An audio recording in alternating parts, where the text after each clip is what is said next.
Welcome to the San Jose Hockey Now podcast. I'm Sheng Peng, editor-in-chief of San Jose Hockey Now. You can also find my work on Twitter, Sheng_Peng, at NBC Sharks, NBC Sports Bay Area, and on Blue Sky, Sheng Peng.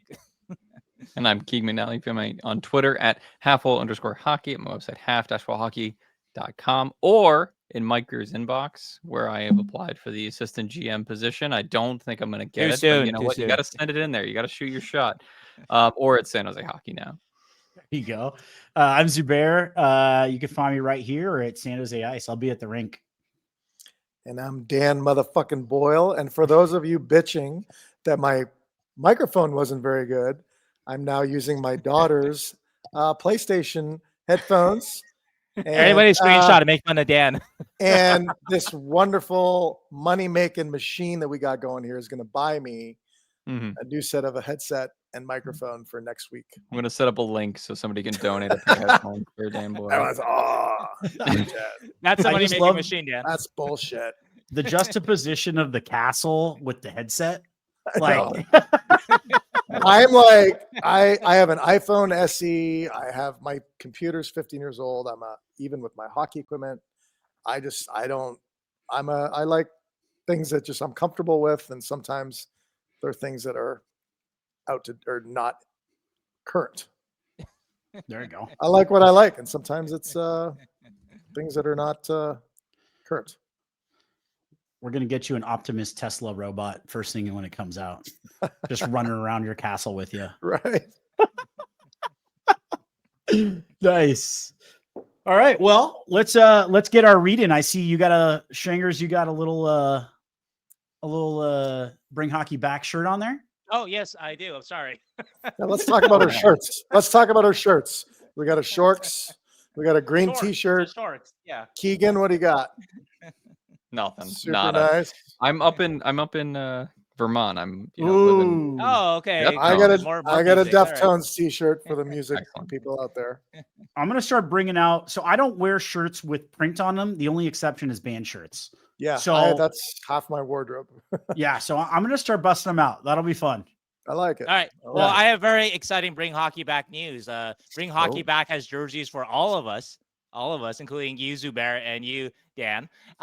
Anyway, Bring Hockey Back, bringhockeyback.net. Go there for custom hockey jerseys for any occasion, your beer league, for any corporate event or anything like that. Also, too, awesome t-shirts like the one I'm going to get up again, like the one I'm wearing. So this Shorts t-shirt. Also, too, they have awesome Macklin t-shirt there. Jumbo Director of Vibes t-shirt is still on sale there. So anyway, coupon code San Jose Hockey Now for 15% off. Once again, bringhockeyback.net. Coupon code San Jose Hockey Now, 15% off. Is the jersey all of us in the Human Centipede? We got to get that done. You know what? If it's not too late in the design process, like each logo should be a centipede link to each other. Yeah. number one spot right here. Just remember that. No, Dan, you're number 22. All right. Yeah. Danny's in front just with the Stanley Cup ring on. Yeah. All right. Let's go. So I got a haircut this week, and I went in and I was like, give me the Mission Impossible one. Showed him a picture of Tom Cruise. Excellent. Mission Impossible one, hit it, right? All right. So you don't drip sweat on the floor and trigger the sensors for the vault or whatever. Yeah. Where he's like doing this. Dude, that's so hard. Great movie. It's a great movie. All right. So speaking of great movies, one of our followers on YouTube asked us top 3 favorite film scenes of all time, which is a big ask. So let's go favorite scene all time. Just one. Fuck. Which is really a big ask too. And honestly, could have spent more time on that. We really needed more time to prep this, but I'm going to go off the cuff. Yeah. So, all right. So while you guys were thinking, 3 came to mind right away for me. Shit. You had 3. Wait, you're going to say 3? Wow, intimidating. So I'll give them 3. They just literally. So first scene of Inglourious Bastards, just like your heart's suspension buildup. Yeah, you can actually go tune Inglourious Bastards too. The one in the basement, there's 2 great ones in that movie. But the first one, just the suspense, the build up, the way he plays with tension, Tarantino, like I love that sequence. The first bowling scene for The Big Lebowski, shut up, Donnie. You're out of your element. You're out of your element. Right? Like throw out like the film school stuff, the cinephile stuff, everyone knows it. Great fucking scene. And then I'd say Rushmore, Wes Anderson. Oh my God. Bill Murray, when he jumps off the diving board into the pool, single shot. Right? And I think it's the Kinks playing. And he's just like, he downs the beer. You know what I'm talking about? I've seen the movie, but goddamn, no. Dude, so fucking good. It's such a good sequence. I love a good single shot. Now I think about Boogie Nights. Like another one, camera all the way through inside the house, like that Los Angeles bungalow into the pool. Such a good sequence. Christ. Oh God. Yeah. So Zubair's a huge cinephile, is what I'm saying. Wow. Who wants to go second in this whole list? Because I can't follow that up. Keegan, why don't you? So I'm not a huge cinephile, but I will go for a movie scene, or I guess at least a vibe of a movie. And I'm kind of like the I guess nerd. All right, of the podcast. I love Star Trek. I love Star Wars. Nice. I love sci-fi. I mean, I love most movies in general, but it's a trap. It's a trap. Anyway, so what I love is anytime Harrison Ford in the original Star Wars like pilots the Millennium Falcon, it always feels like you're trying to drive like a 1984 piece of shit car, and you're like, just come on, hold the fucking like. At some point, he says, "Come on, baby, hold together," and like that coupled with when they're like in those little like I guess those little like laser shooter chairs, and they're trying to shoot down the TIE fighters. That scene will be burned in my memory for all time, where he's just like trying to shoot down the TIE fighters. I think that's my favorite movie scene of all time. And then just reminding myself whenever I drive a piece of shit car, it always feels like I'm driving the Millennium Falcon, trying to get it to keep going. Come on, baby, hold together. That's my favorite movie scene is Han Solo driving the Millennium Falcon in any scene. So, okay, great. That's great. Since this was sprung on us, by the way, it was sprung. This is live. No way I can measure up to those two. Two come to mind. I cannot say they are my favorite because I would probably go with the Vanilla Sky scene, but I'm going to go a little bit sideways, only because I watched it with my two teenage daughters a couple days ago. Not Vanilla Sky. We watched Dumb and Dumber. Nice. Yeah. I mean, there's 1,000 different scenes that are hilarious, but the one that I always loved, and both of my kids reacted the same I did whenever I saw it many, many years ago, the same was the snowball scene when they go skiing and he just picks up a snowball and hammers it right at her face. Hilarious, funny. Can't say it's my favorite scene. Yeah. Hilarious. Yeah. And then my other one that comes into mind, and again, maybe not like a very good movie, The Usual Suspects, with the Kaiser Sose. Sure. I like a movie where at the end it all kind of comes together with this like twist.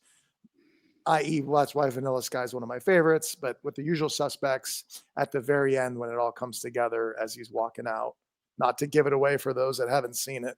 It's okay, Dan. The movie's 30 years old. So the Kaiser Sose, limping, walking out, and then all of a sudden walking out. I would have to say that's probably up there in one of the best scenes I've ever seen. All right. I love that. Quick question for everybody. Speaking of twist movies, favorite M. Night movie? Sixth Sense. Signs. I love Sixth Sense, but Signs is like I'm a sci-fi guy. I love Signs. It's great. Signs sucks. The whole ending with awesome. water. Actually, that should be the question. Not the best M. Night movie. There's only one really good M. Night movie. Worst M. Night movie. Oh, there's a few. There's a few of those. I need to look them up. He was just always riding on like the coattails of Sixth Sense. Mel Gibson was excellent in Signs. He was. Like, he's like He was good. Mine was good. I'm looking. That at jump it. scare Joaquin scene was Phoenix, good. too? with the alien Yeah, in Joaquin Signs is Phoenix, good. yeah. First time you see an Joaquin alien Phoenix. walking. The in, whole like, movie, Brazil or yeah, the something first like time we that. watched was the good. alien That was good. walking, the movie That may was have good. like That was kind of been hit or miss, but Signs was great. Swing away, Keegan. Oh, The Village. I had to look it up. I Oh, really The like The Village. Village. That was You like good. The Village? Okay. I like The Village because that had Yeah, a it's little scary. thing at the Yeah. end. I had a thing at the end. But I like Yeah. Unbreakable, so I don't You hate like a all of his twist. movies. Did we lose half of the people that listen to us right now? Three-quarters. Are they still with us? Well, I'm I about to wonder- lose you, Dan, because Mm. I'm going to say this very quietly so Dan doesn't beat me up. I just watched Vanilla Sky for the first time. I think I mentioned I never watched it. Uh-oh. I think it's a little dated. Probably. Hot Set. take. So real quick, the people that are Yeah. listening here, we were supposed to do a 7:30 podcast, but Mr. Sheng Peng had to take a fucking nap. I've had a long day, all right? I A had to get grown that. man Unlike had you, to take I had a to be at Shark fucking Size at nap. I 9 love a.m. the naps, guys. And Sheng loves the naps. therefore, we pushed back it for like an hour and a half because Sheng had to take a fucking It nap. is 8. Well, okay, it is 8:30 now. So, anywho, yeah. So you saying Vanilla Sky is outdated means very little to me. You still haven't answered the question, Sheng. Yeah. Was there a part Yes, of it? okay, yes, okay. So I am going off track, but quick recommendation for Zubair and actually for all the cinephiles here. I'm watching The Studio on Apple TV. It's great. It's hilarious. They have a whole episode about the one shot, the oneer. So Oh, sweet. you might like that one, Zubair. So Seth Yeah. Rogen is hilarious in it. So I like that a lot. Okay. So actually, I do have 3 scenes, actually. I don't know if they're my 3 absolute favorite scenes, but I love these scenes. Okay. So big sci-fi guy. So the end of Blade Runner. Nice. Rutger Hauer at the end, right? He's, again, giveaway. He's a robot. Yep. All these moments will be lost in time like tears in the rain. Time to die. Maybe the greatest cinema greatest lines ever written to end the movie, maybe, arguably. A little more esoteric, maybe, or around the same time period, 80s sci-fi, the end of Brazil. It takes you, it's one of those, like, it's a dream sequence kind of thing, but it doesn't bother me. Usually that bothers me. That's a cop-out, but the character, the hero of the movie, Jonathan Pryce, you think he's gotten away with it, but no, it was everything. It comes out, you think he's gotten away with everything. He's gotten away from the man, the system, or whatever. But no, they pull you away, and it's a close up of him being examined, dissected by the doctors of the We system. just lost all of our sponsors. Yeah. Oh, that's okay. I love They're Brazil. So gone. fuck y'all. All right? Is it time for our nap? Brazil is so good. All right. So no, I'm gonna fight with this. Those are No, great. I do also like, and this is also another one that will lose listeners too. I love Cloud Atlas, the movie, but a lot of people hate that movie. I don't But think I've seen okay, that movie. one last scene All that I love, a little more classic, Casablanca. Nice. Beginning of a beautiful friendship, very simple. Love that. That might be my favorite overall movie. Can always watch that. So Jesus those are Christ. my. He's trying to gain back sponsors. 3 Are we scenes. trying to win sponsors or lose That's them? what it is. I don't know. Casablanca's I'm just telling you how I pretty damn feel, good, though. Dan. I'm That's what it feeling was. very Casablanca's vulnerable now, Dan. All Great right. movie. Anybody know I- where the movie Dumb and Dumber is started? Like in the beginning of the movie, Rhode Island, no? I want to say Rhode Island. Yeah. Providence, Rhode Island. Where I- yeah, where yeah, I yeah. live. Aren't they yeah. from there? Right. The best Like, part about Providence, Rhode Island, if you haven't been to Providence, Rhode Island, is that there is on the highway. It's like a I-95 runs from New York to Boston, also all the way up to Maine to Florida, but it runs straight through Providence. And on the side of I-95, right before you get into Providence, is a massive bug called the Big Blue Bug. And when I moved to Providence, I was like, "That's a fucking huge bug." And it's like basically like a pest control company.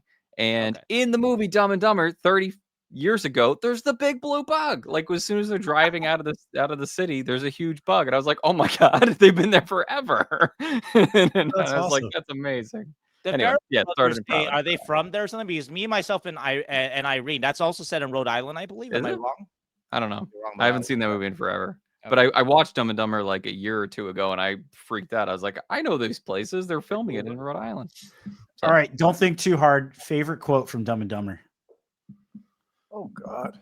Samson. Oh, that's a tough one. Way Yeah. off. There's a lot. There's a I lot. like I mean, yeah, there's too many, but okay, I'm I going to like, take the easy one. So you're saying there's a Right. chance. There's a Okay, I chance. got that one. Yeah, yeah. No, our pets' I heads are like, falling yeah, Pet's Pet. I like, are those your skis? Both of them? off. Both of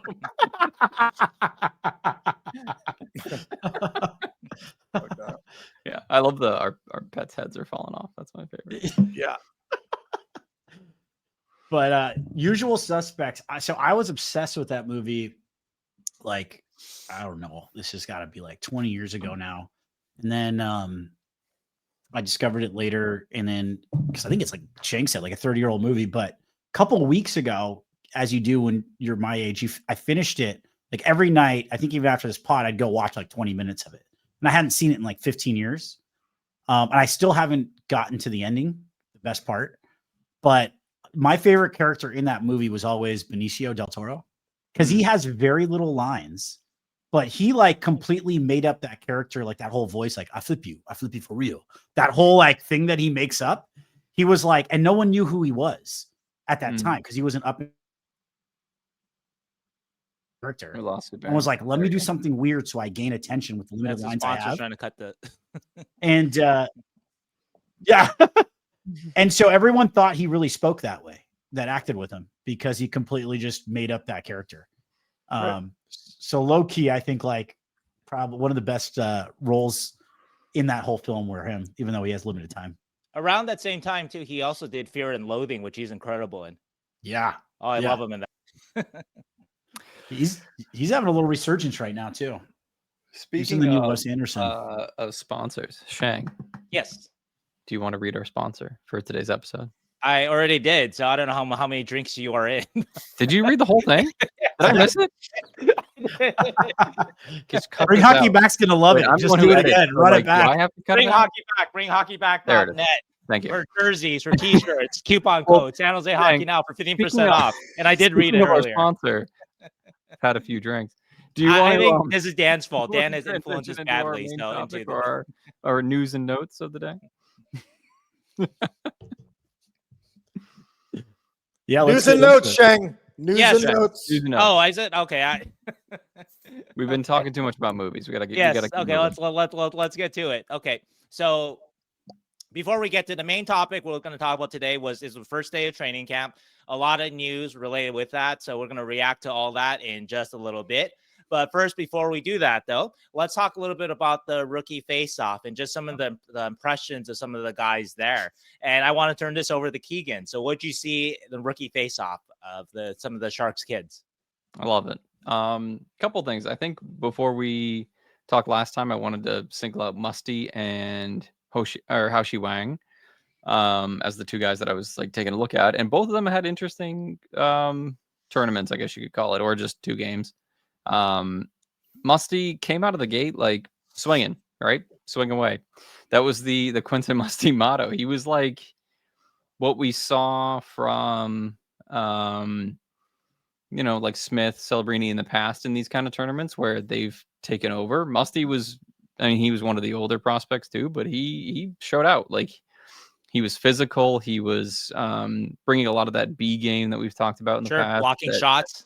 Yeah, blocking shots. Also intercepting passes, like trying to create offense from steals and stuff like that, instead of just kind of like floating around the ice waiting for the puck to get to him. He was more active, which is something that everybody has said about Musty that needs to improve. He was like, I'm going to do it. And he went out there and he looked like one of the best prospects in both those games. So I was super excited about that because we didn't really expect it.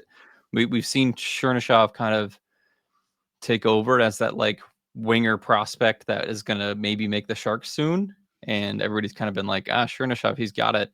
We kind of, put Musty down a little bit because of some problems in Sudbury and stuff like that. But he looks awesome. And he looked awesome last year in this tournament too. So wouldn't put like an amazing amount of stock in it. I think he still needs to go through training camp and against men and all that, but he looked awesome. So excited about Musty's future. And then Wang, I think the first game was pretty rough, to be honest. I think there was a lot of issues with controlling the puck, moving the puck as a defenseman. I think that part of his game is still developing a lot. Obviously, his size, his skating is excellent. He's massive human being and he can move really, really well, but the moving the puck, trying to get out of his zone is like kind of lacking. He's just started hockey like 4 years ago, so there's still more to come. But the second game, he looked better. Like it's just impressive that like even one game to the next, he looked like he improved. So I think he also had a fight in that second game, which was, if you haven't seen the fight, it was one of the most interesting fights I've ever seen. You heard about it. Okay, boy. Yeah. You should watch Yeah. it. Yeah. So I just to jump in here. So I had the Yeah. pleasure of playing with Randy Hahn, Mhm. golf. We were in a golf tournament together on Monday. Yeah. And he talked to me about the game where you guys would know they were down 5-0 and then Or came back. nothing. Or nothing. Okay, he said 5 and then came back and won 8-4 or 8-5 or Yep. something like Yeah. that. Yep. And he talked about the fights, and that was one of the fights he talked about. He said that obviously, rookies and the rookie games, they're take it for what it is. It's rookies playing against rookies. They're not playing against, seasoned veterans, but he was very impressed with the fight of some of these young guys, meaning not the actual fighting, but the will, the battle back. And I guess there were a few fights. Yep. And he was very impressed with what he saw, but that was one of the fights he mentioned that it was unique, I believe was the word. Yeah. So I haven't seen it yet, but I'm gonna have to go check it out now. Well, I can set you up here, Dan. So basically, actually, the name is spelled Wang, but it's pronounced Wang. I don't know exactly why, but anyway. So Wang takes the guy down, or they fall together. It's I forget his name on the Kings, but either way, though. So Wang keeps well on him while they're both down, and it's hilarious if you're watching it from a Sharks perspective, because Wong's skates are kicking up like he's swimming as he's punching but if it was happening to your team, you'd be like, you can't do that. And actually, they were both kicked out of the game. I know Wang was kicked out of the game for sure, but then the refs, they actually kicked him out of the game. He changed, he showered, and then they said, hey, actually, it's not an automatic to get kicked out for that. The refs there thought it was an automatic. And so they said he could come back into the game. So he changed, right? Give him credit. He changed and got back into the game. Yeah. The Kings player, from what I understand, wasn't hurt. The theory, I'm not sure exactly what happened with him, but he might have changed and just been like, I'm done for the night. Yeah. Well, two things. I think, number one, even before the fight, he looked more comfortable with the puck, which was like what I wanted, was a little bit more growth from him with the puck.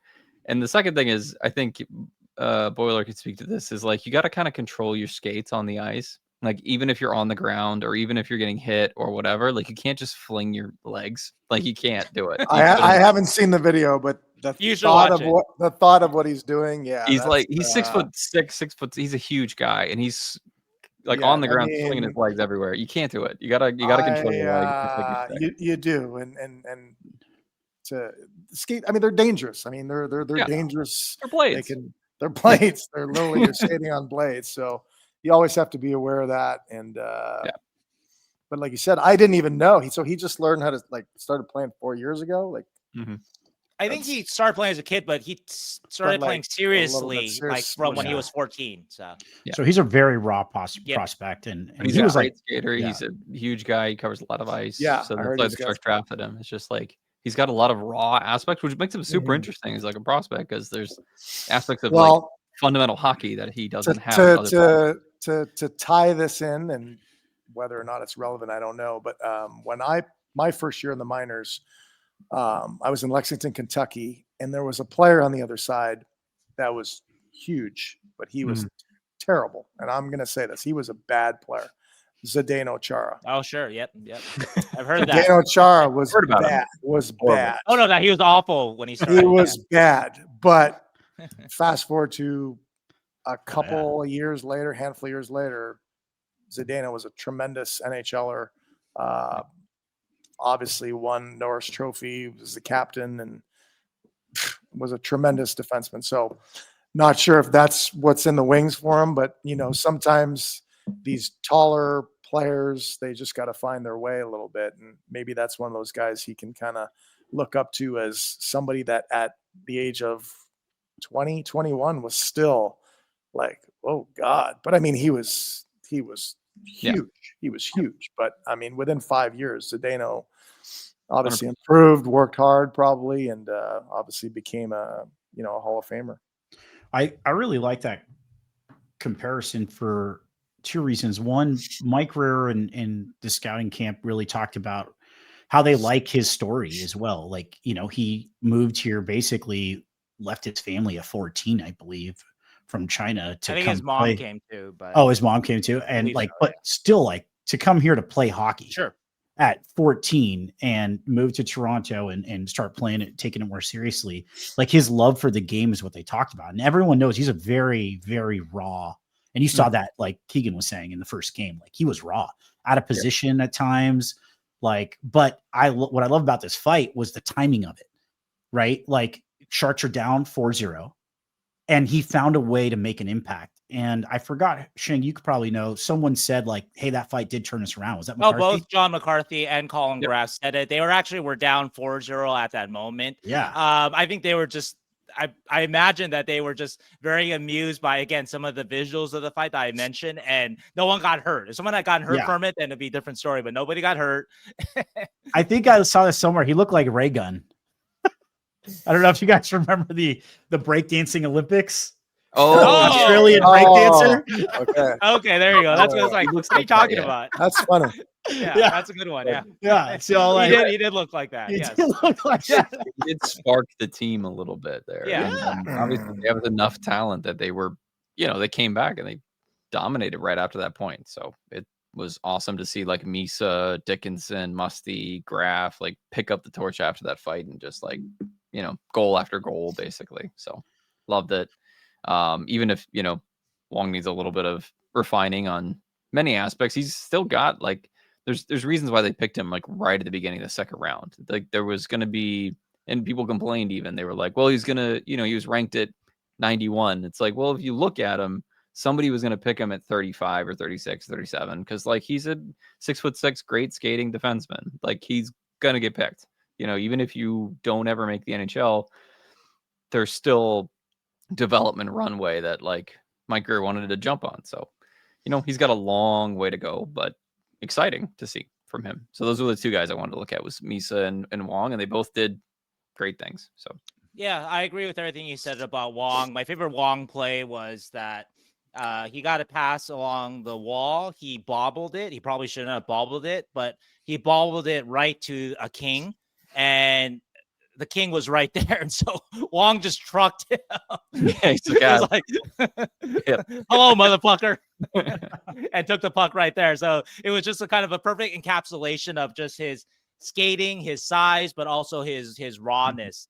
I wanted to also add too about Musty, that Musty, like you mentioned, Keegan, was great last year in a rookie faceoff. And then there was a drop off when he got into training camp and the scrimmages. And I will say, watching the scrimmages today, and we'll talk about it more in a little bit, but I liked Musty in the scrimmage today. So I want to mention that. And overall about Misa, I think Misa was excellent in rookie faceoff. I did an article about that, talking with NHL scouts about what they saw about Misa and just sort of his, I think overall what you would say about Misa is just, you could see how smart he was, how comfortable he was with the puck. He didn't rush himself out there.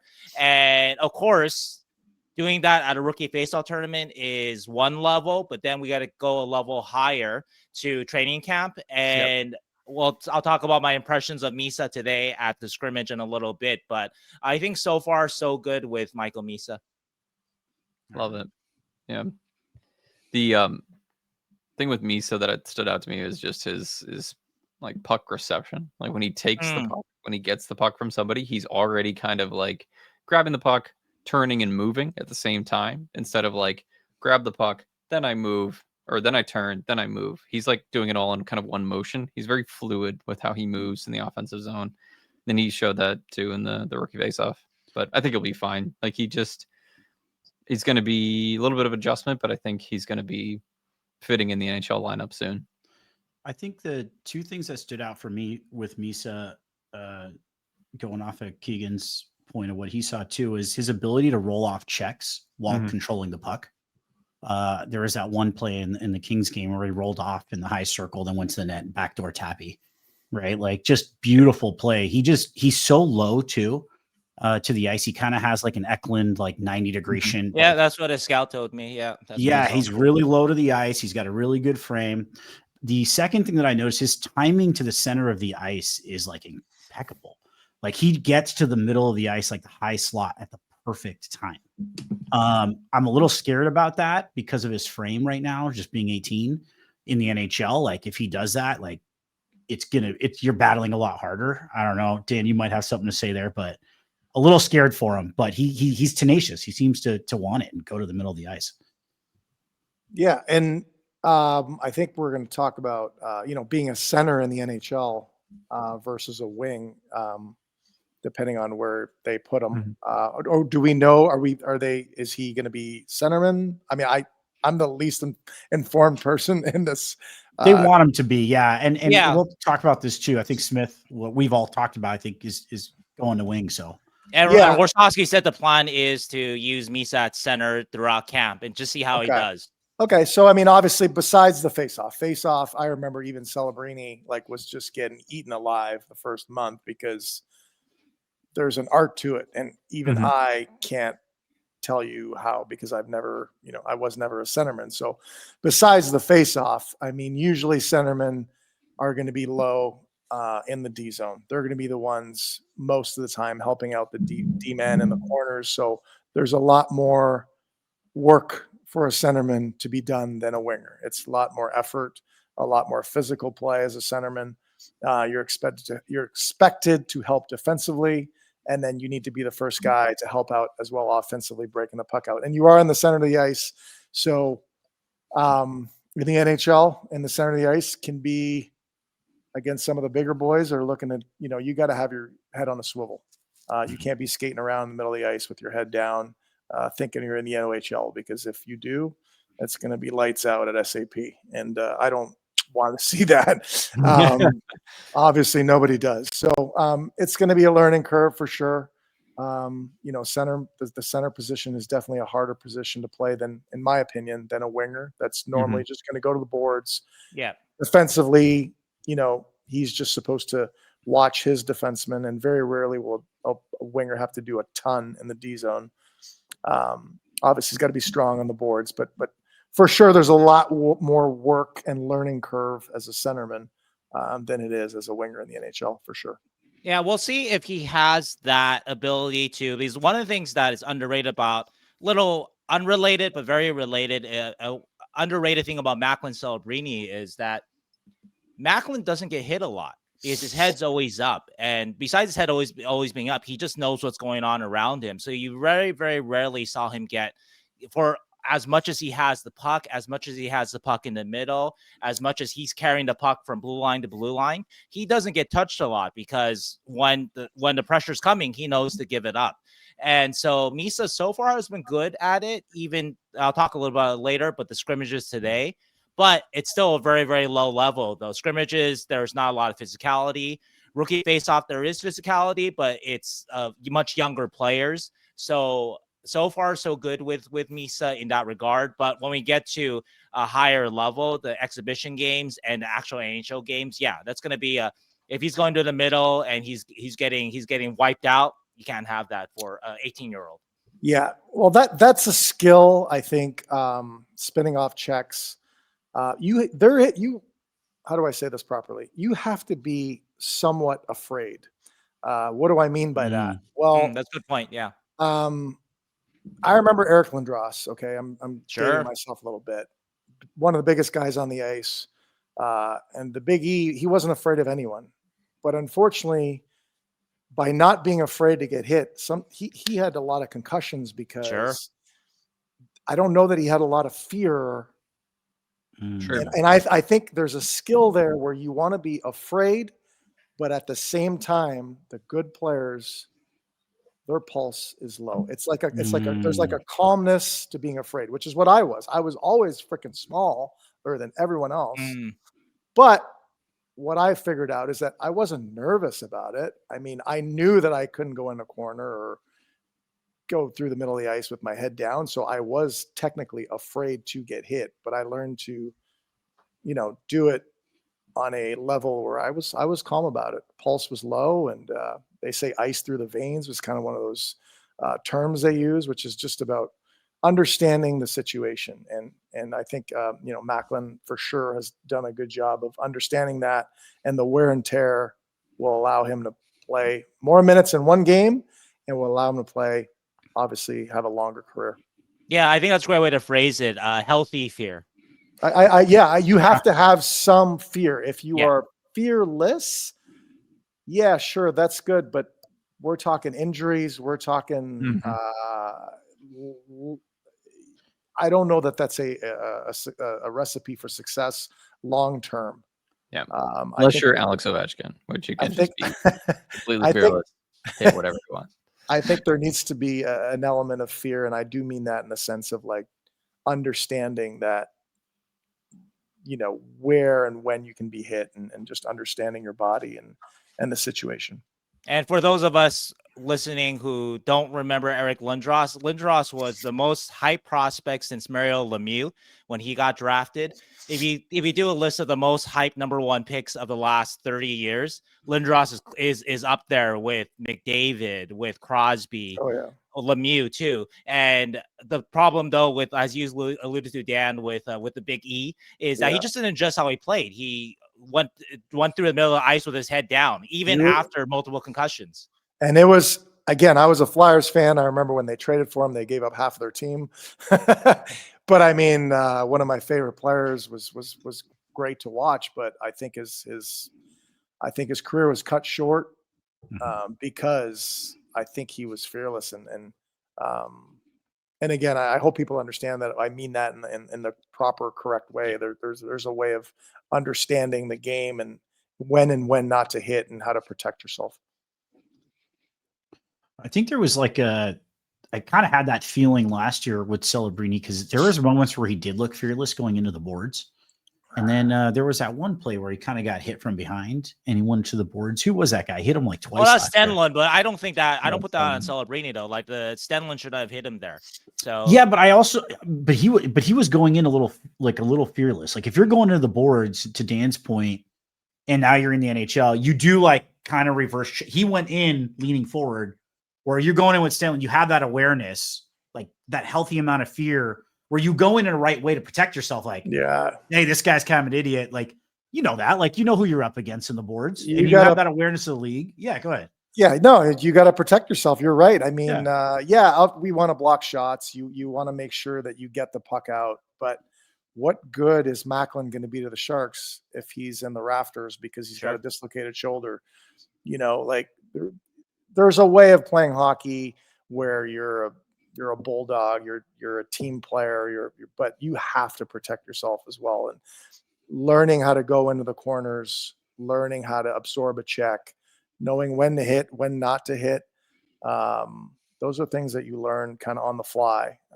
And especially as a smaller player, you got to learn when to, like I said, I mean, I made reference to a few bigger guys that there was no need for me to go hit John LeClair and Eric Lindros in the corner because that wasn't going to do anything. So why even put myself in danger when risk reward was not very good? So. Yeah, this is tangential, but did anyone ever see the Thornton Lindros fight? Joe Thornton fought Lindros. Oh shit! Wow, no, I didn't see it. Yeah. Sharks. How did he do? I think Thornton got knocked out. Oh shit! Really? Yeah, I think so. I was sorry, Jumbo, if I'm wrong, but I saw this a long time ago. But I assume it's when Jumbo was with Boston, right? Yeah, of course, yeah. He was with Boston. Wow, a lot of people would get knocked out by that guy for sure. Yeah, dude. Yeah, that's what made people. Speaking of your ability not to get hit, so many people think that Eklund was ready for the NHL was because he was very slippery, right? Like he's got the nickname Slippery Pete on Instagram. I don't know why. Or shout out Snipe Twitter. Slippery Pete. I don't know why. I missed who we're talking about. Eklund, William. Oh, okay, yeah. It is, especially for the smaller players. It's a big part of. Again, not only do you want to last. Within a game itself, the length of your career, every hit you absorb every year will shorten your time in the NHL. And that's why some players that are 28 look like they're done. They're beaten up, banged up. And the players that usually tend to play a little bit longer, usually not all the time, are the players that are a little bit smarter, spin off checks a little bit. Obviously some great skaters are going to be part of that crew, but it's there's an art to understanding the physical play in the NHL, and some of these young guys that are coming up from the O are going to learn that, you know, your biggest 2, 3, 4 guys in the OHL, there's 7 or 8 on every team now. It's not, you're not seeing them 3, 4 times a year. You're seeing them 3, 4 times a period. You know, so so it's a wake up call. I just looked it up. You're right, Zubair. Eric Lindros gave Jumbo a broken cheekbone in the fight. Yeah, I mean, Jumbo held his own at the beginning of it, from what I remember. 2004. Yeah. It's a good one. But respect to Jumbo. I mean, fighting Lindros. Geez. No, Lindros could do everything except for look up in the middle of ice. If he did that, then Lindros would have double the points. Hey, let's just also be clear. Like, he got lit up by Scott Stevens for one of the big ones, right? Yeah, like, for one of the big he ones. also like probably one of the best ever to play the game to open ice. Sure. Fair. And also new rules. How many of his hits are illegal? That's true too. Yeah, no, like Lindros would dominate today's NHL. Dude, that Korea hit, that'd be Stevens on Korea. Stevens on Korea. Like, that would have been out for today's game. Like, I think the playoffs. I think that was a good hit, because I guess I like a good hit. I played in those days. Oh yeah, that's right. Yeah, I think there's a responsibility on a player. Anyone that's bored, Google Bruce Orpik on Dan Boyle. I was with the Rangers, and he hit me, and I saw stars. I don't think technically I had but trainer had to come out. I was kind of like punching on the ground, and everyone's like, "Oh, Boyle's pissed. It was a dirty hit." And the TV guys were like, "That's a dirty hit." I was like, "No, that was my fault. I didn't have my fucking head up. That's on me." Orpik, it was a big hit. It was semi-dirty, but no, that I took full responsibility because I put myself in a bad situation. So I think there's an onus on the players sometimes they need to be accountable for the positions they put themselves in. If you're going to put yourself in a position to get smoked by Scott Stevens cutting across the ice, again, like you said, maybe, now they call that penalty, but I think that was a good hit. All right. And the man. Well, I responsibility too. I love that. By the way, I just Googled the clip. It literally says, "Gotta see it. Boyle sees stars" after Orpik. That's the title of the clip. Really? Yeah. Yeah, it was a good hit. There's nothing I can't be like, no, that was a bad hit. That was on me, man. That was 100% my fault. Well, that onus on the player thing, I remember all the way through like the 2010s and stuff when they were doing the NHL player safety reviews of every single hit to the head or like every single blindside hit. It was always that like, well, did he think about like whether or not he was going to get hit? And nowadays it's like, if you get hit in the head, it's over. Like, it's a penalty. That's it. Yeah. And like things have changed in that way. Just a little bit. On the aggressor. There's or also like precedents, right? Like people who tend to hit people in the head get penalized more for hitting people in the head. So Also, just have to say, the Korea clap bomb comeback, one of the greatest moments in hockey history. Time. If you can make that a movie clip, excellent. I need ducks for him on the ice with the fog against his visor. Oh, yeah, that's pretty good shit. Chill. Right there. NHL. What if they remade it starring Tom Cruise? Who plays Scott Stevens? Oh, man. That's a good question. He's a good villain. Oh, the big guy who plays Jack Reacher now, Alan Richson. Nice. Wow. All right. Good casting. Tom Hardy. Is that his name? Oh, Tom Hardy. Good one. There you go. Vulcan guy. Yeah. All right, Sheng, fire off some emails. Let's see if they'll just remake that sequence for us. Yes, Tom Hardy, Tom Cruise. I have complete ability to be clear. Tom Cruise is Paul Korea, right? Yeah, 100%. Tom Cruise has to be Paul Korea. Like that's he has to be, right? Oh, they're about the same age now, so that's true. Well, I don't know. if with Dan's perspective, that would be Tom's fault. So I don't know if you could stick with That that. was Tom's fault. 100%. But need it comes you on back. that wall, You know it's Tom. his fault. But it We've comes seen back. Tom run a lot. We haven't seen him skate yet, so this would be a departure. There He you is go. short. Tom is short. So is Paul. Paul's pretty short. Yeah. Yep. He's pretty short. Good movie. We're making a movie right now, guys. So all right. So Sheng, moving on to Oliver Wahlstrom. What do you think? What are your thoughts? The Sharks brought in Oliver Wahlstrom, 2018 first round pick on a PTO. If he doesn't make the Sharks, he will go to the Barracuda. So a couple of thoughts on that. Number one, this is good for the Barracuda because the Barracuda do not have a lot of established scoring in their lineup right now. They let go of Andrew Podorowski. They also let go of Daniil Gushin, the leading Barracuda scorer all time. Shout out to Goose, Keegan. And also Jimmy Schultz, too, who's not a big-time scorer, but important veteran player. So Barracuda are trending a little young this year. And anyway, I know that Wahlstrom being a first-round pick, that's exciting for fans. But I do want to caution, though, that, and I spoke with a couple of scouts, just sort of what happened with Wahlstrom's career. Wahlstrom, just to kind of describe it, could never really stick with the New York Islanders, the team that drafted him. They let him go. He signed with the Bruins. I think maybe they traded him over there. I'm not really sure exactly what happened. They may have waived him. I don't remember the whole course of how he got to the Boston Bruins and the Providence Bruins.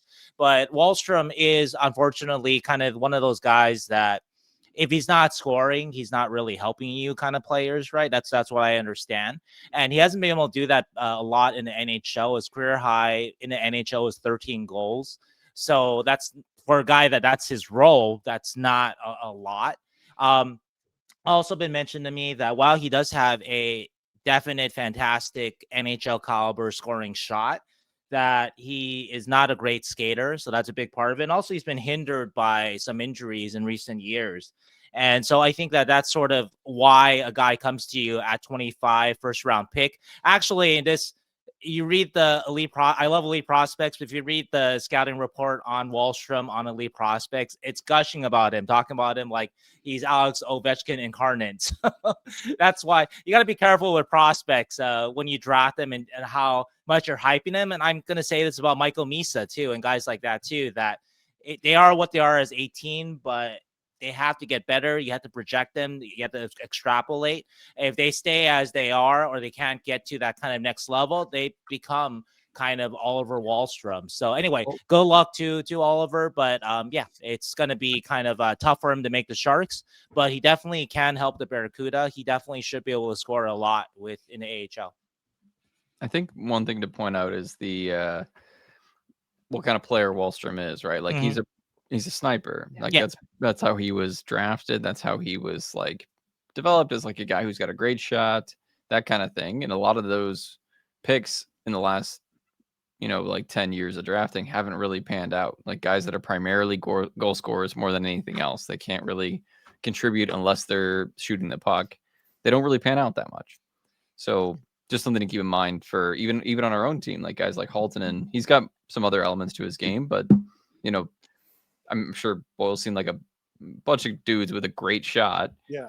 But if you don't have the rest of your game, it doesn't really matter. Like even if you have an amazing shot, if you cannot get to the right areas of the ice, if you can't move the puck, if you can't carry the puck at the right time, it doesn't really matter. And that's kind of what happened with Wahlstrom. He's got a great shot, but not much else. And then didn't really develop after his draft year in 2018. So Agreed.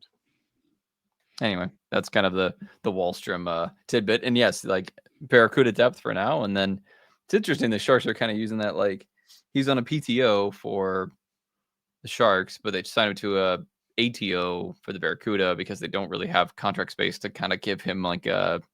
No, he signed at Barracuda. He has a regular contract. What I mean, but they don't have a pro space, is what I mean. Oh, okay. Well, because that's probably why he signed so late, because he probably was hoping for an actual NHL contract, but he couldn't get it. And so this is maybe the best opportunity for the Sharks, still being a last place team, opportunity for playing time. Yeah, and the Sharks don't really have the space right now because they're still trying to figure out the whole Dickinson and Misa thing, which Mike mentioned in this interview. Is like, somebody's going to be moved out if both Misa and Dickinson stay in the NHL. Somebody will have to be moved. like Right. from the organization.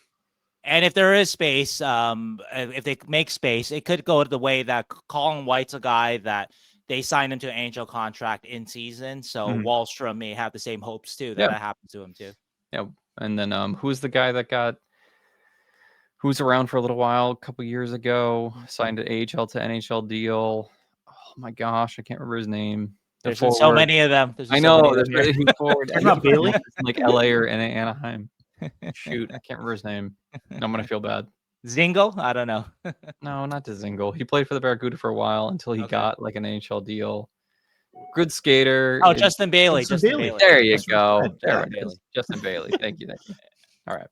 We're there. Right. We got there. And now I don't feel bad for Justin. All right. All right, let's dive into training camp talk. Sheng, you were there? Yep.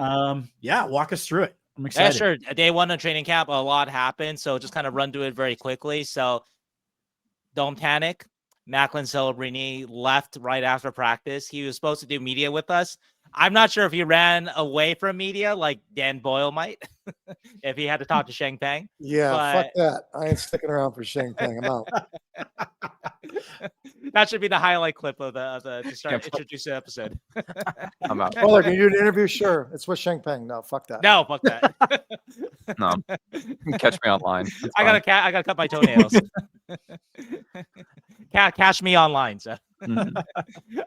Anyway, though, we'll see tomorrow. It sounds like it's more along the lines of illness, but I guess we'll see. You never know. You never know until you actually see him, but it should be fine. So I'm not going to spend too much time on that. Let's presume that Macklin's okay, and we'll see him tomorrow. The big news is that Will Smith tells us that he is going to play most of the year on the wing. And this is actually big news because during Mike Grier's exit interview in April, and I'm not holding Mike to this because a lot has happened since April, but Mike said that Will Smith was going back to center and that would be at least at that time, that would be what they would do from the beginning of training camp.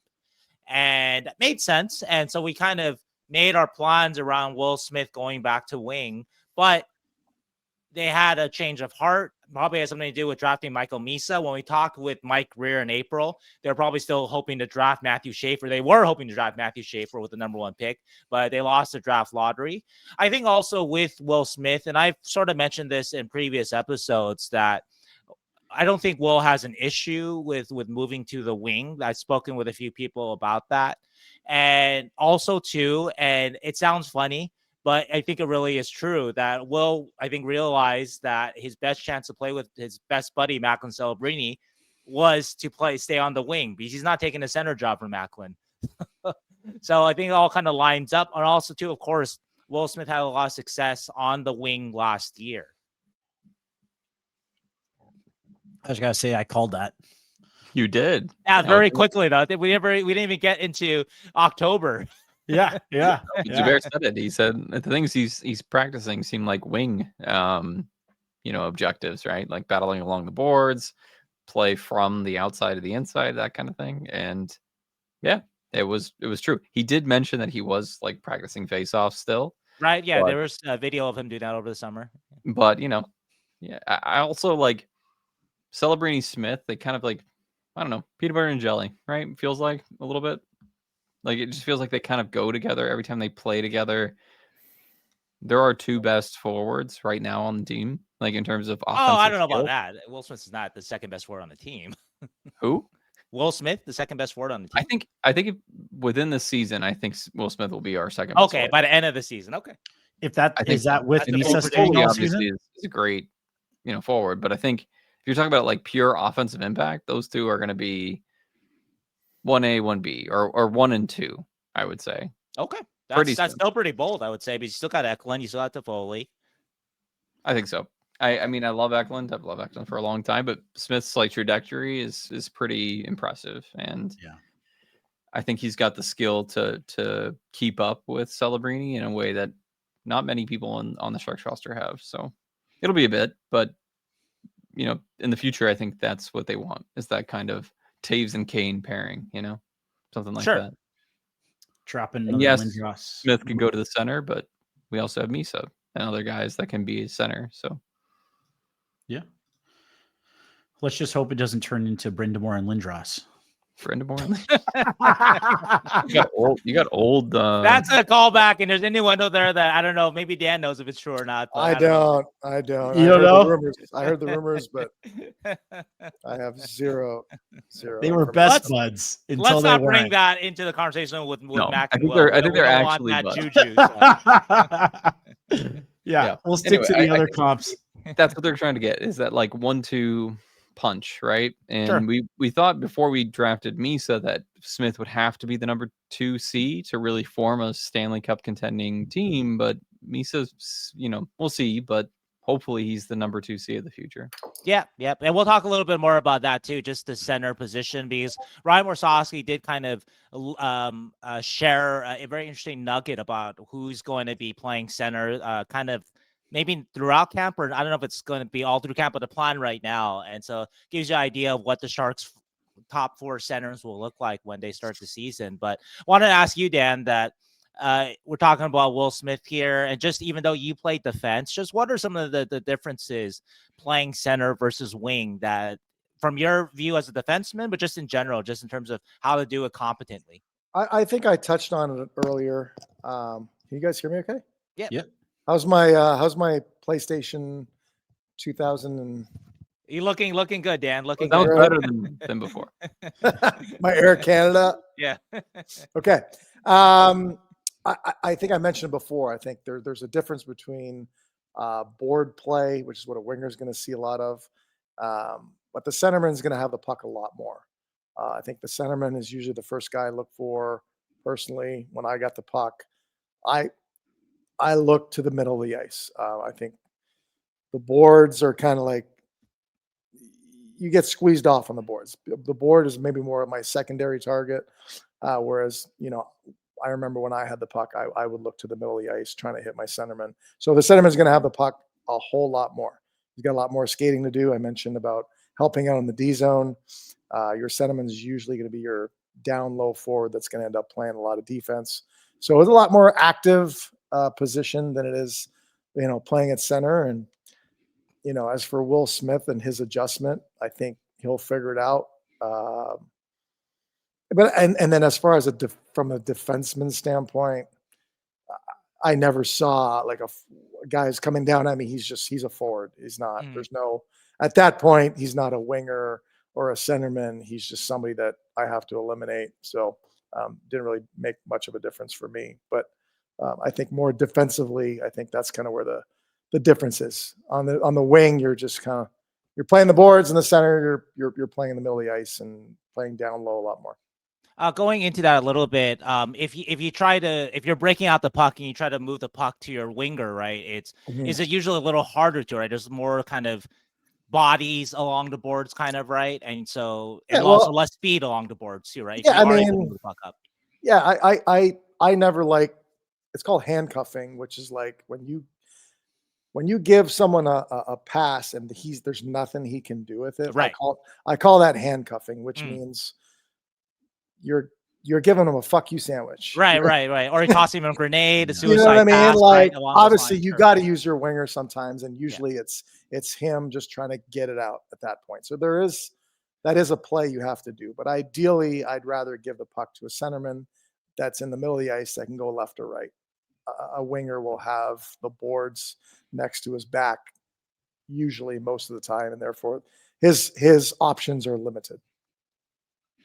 It's kind of what I'm hoping for with some of the Sharks D this season. Is for the last couple seasons we've had a bunch of high off the glass guys. it's been pretty hard to watch. You probably watch it and get. I listen. It was taught many years ago. When in doubt, glassing out. That was one of those fucking things, and some guys have to do it, and some coaches want. The philosophy is get the puck out of your zone regardless, and let's let the other team make a mistake. Yeah. Guys like Macklin and Jumbo and myself or Patty or Pavs, we wanted to make plays. And so for me, going off the glass was my last, if I was a quarterback, that was my last option. But unfortunately for certain players, it's like their first or second, which is not ideal, but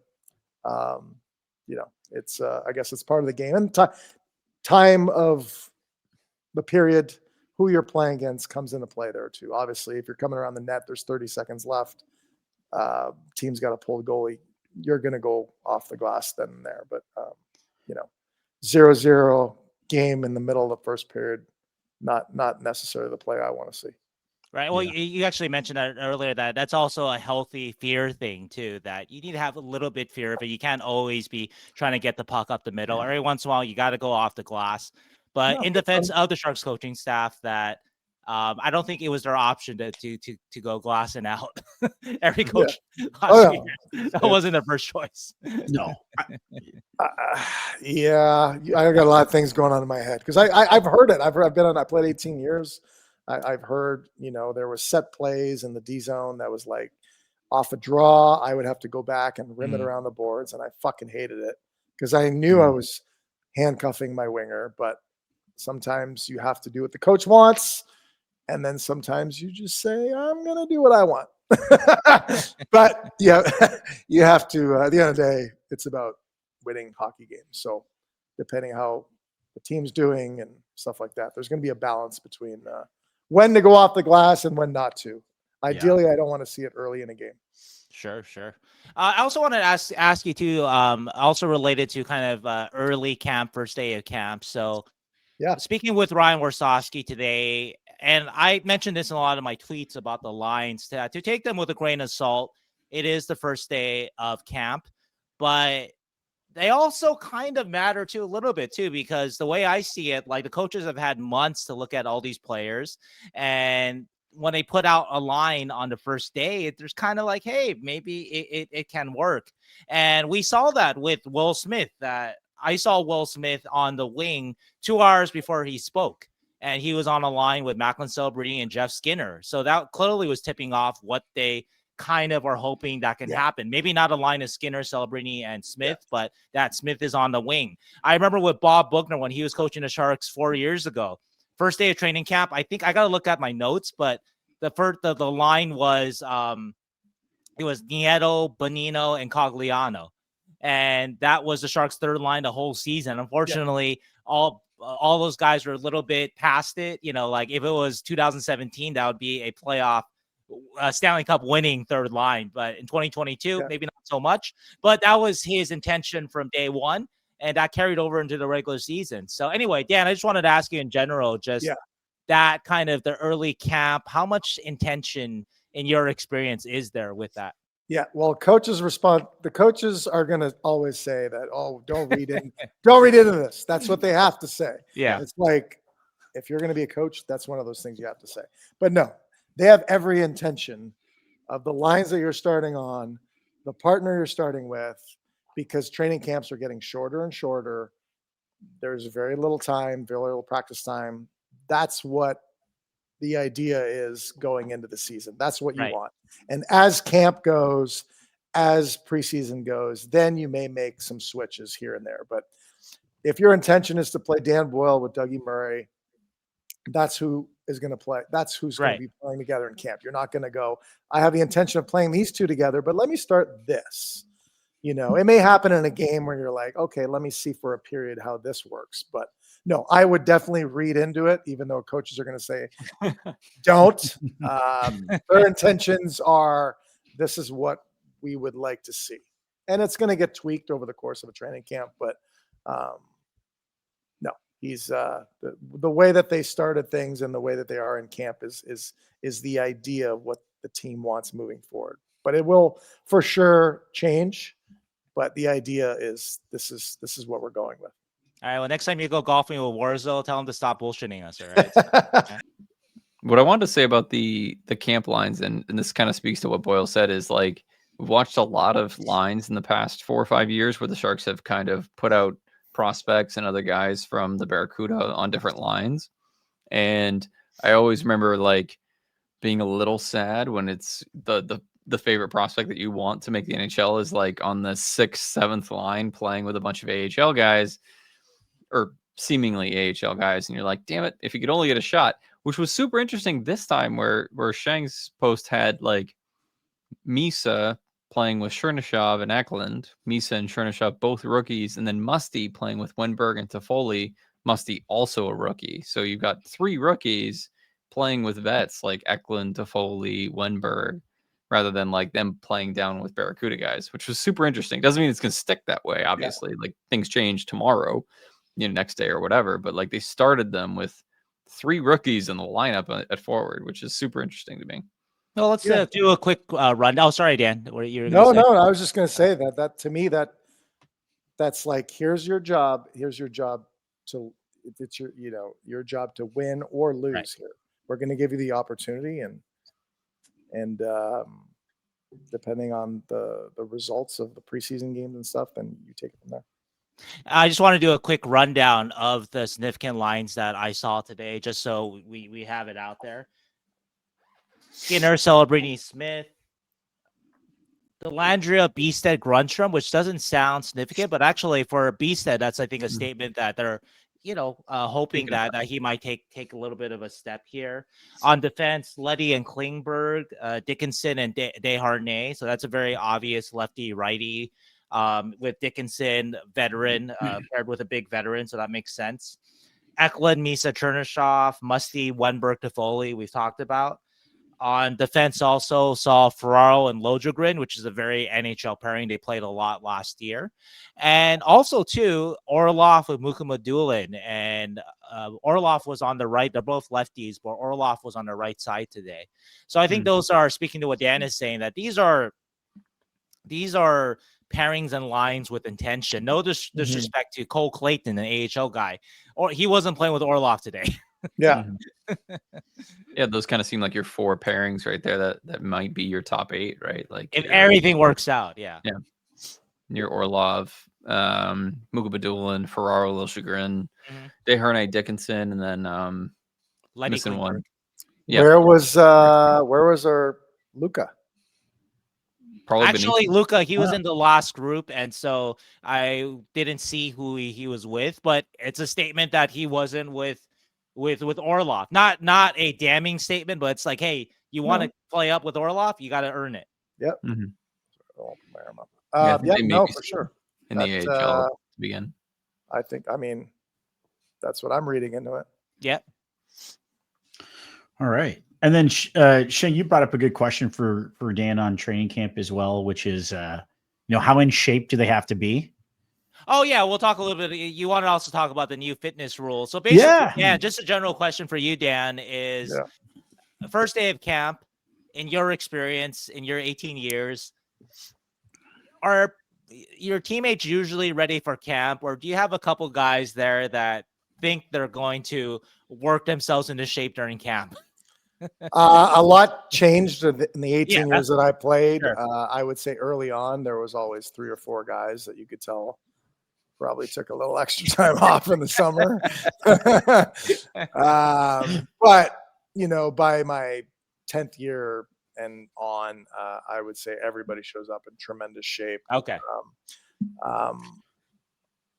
I think you can, Zubair, you mentioned that with the new CBA, and you can talk about it because I heard that they are going to do away with the testing. So is that correct? For the new CBA camp fitness test rules, they're basically no more fitness tests. So all on ice fitness tests are eliminated during both training camps and regular season. And I think that speaks to your point where players now, like, it's just a different NHL. Yeah.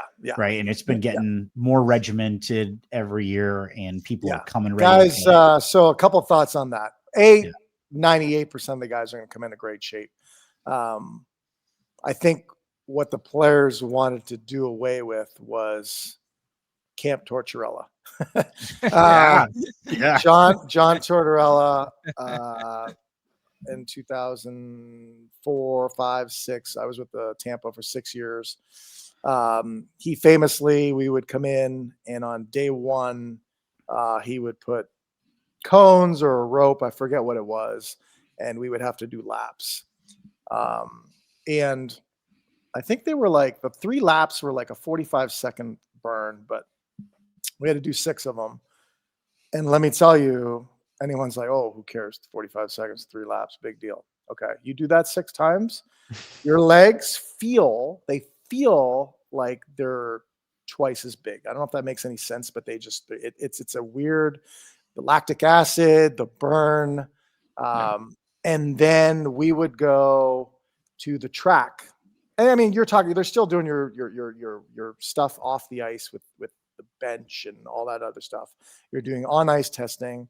And then he would make us go to a track and we would have to run.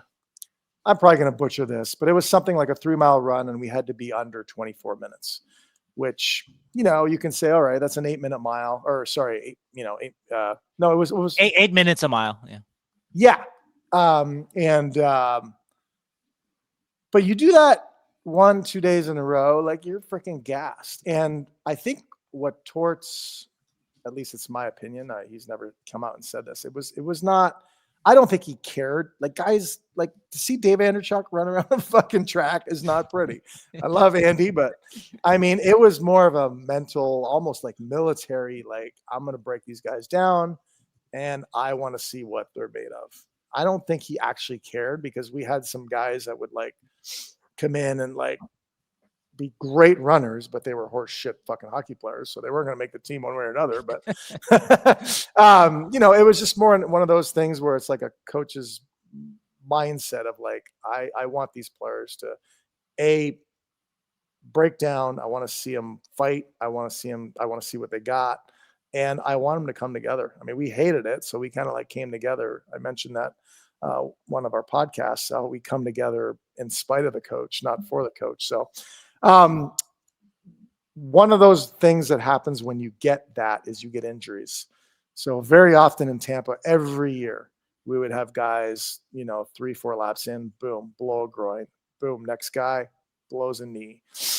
So I think that's where the players, I wasn't part of the last CBA, but I think a lot of players wanted to fight back because it's tough on the body and you got your anxiety. And then you add in your bikes with they would strap us on with these machines there. You got to breathe through a tube. The VOX Max. Did they eliminate that too? The off ice training too? Or well, that's what they're saying. I think that's what they're getting rid of. On ice everything. and off ice. Okay. So you got the VO2s, you got the on ice stuff, you got the track stuff, you got your bench.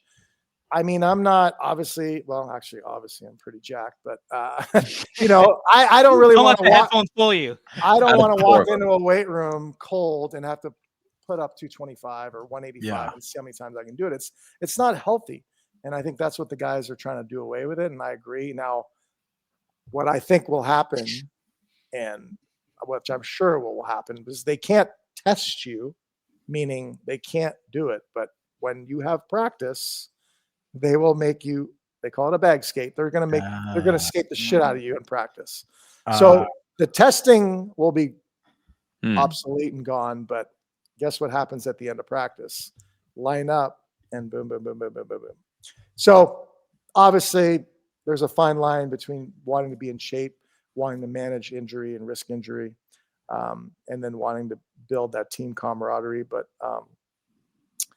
I think most guys come into camp into shape. This day and age, you can't afford to come in, God knows, 5-10 pounds overweight. There's just no time. It's not the freaking 70s anymore where guys are coming in smoking cigarettes, drinking a Miller Lite. Boys, Hey, bring hockey back, huh? Those days. Bring hockeyback.net. Yeah. So all the way, by the way, everyone, if you haven't looked this up, Google Torts rope test. That's what Boilers is talking about. Yeah. It's kind of insane.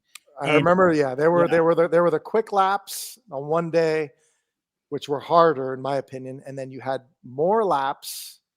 So it wasn't a 3, it might have been 10, which I was better at because I could coast and I had a longer, but for some guys, but I just remember like locker room, trainer room after testing, you'd have 7, 8, 9, 10 guys, bags of ice on their knees, bags of ice on the groin, bags of ice. Some guy, one of my old college, partners, Todd Roloff, shout out Todd.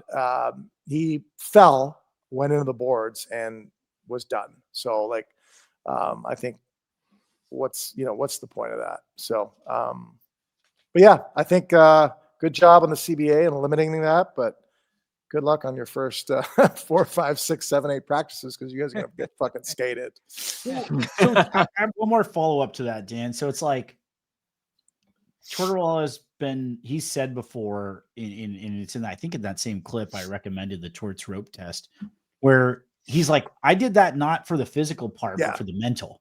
100%. It helped.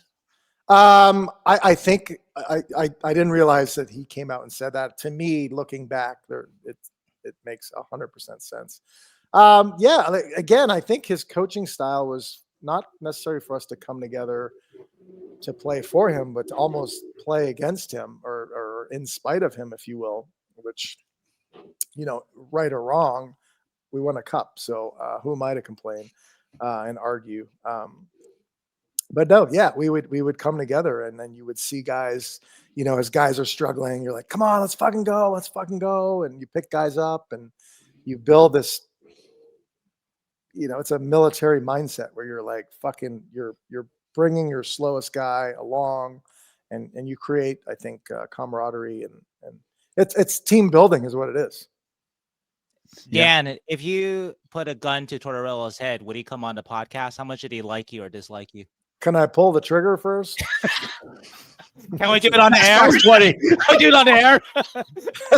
He'd be like, fucking Sharks podcast? What the fuck?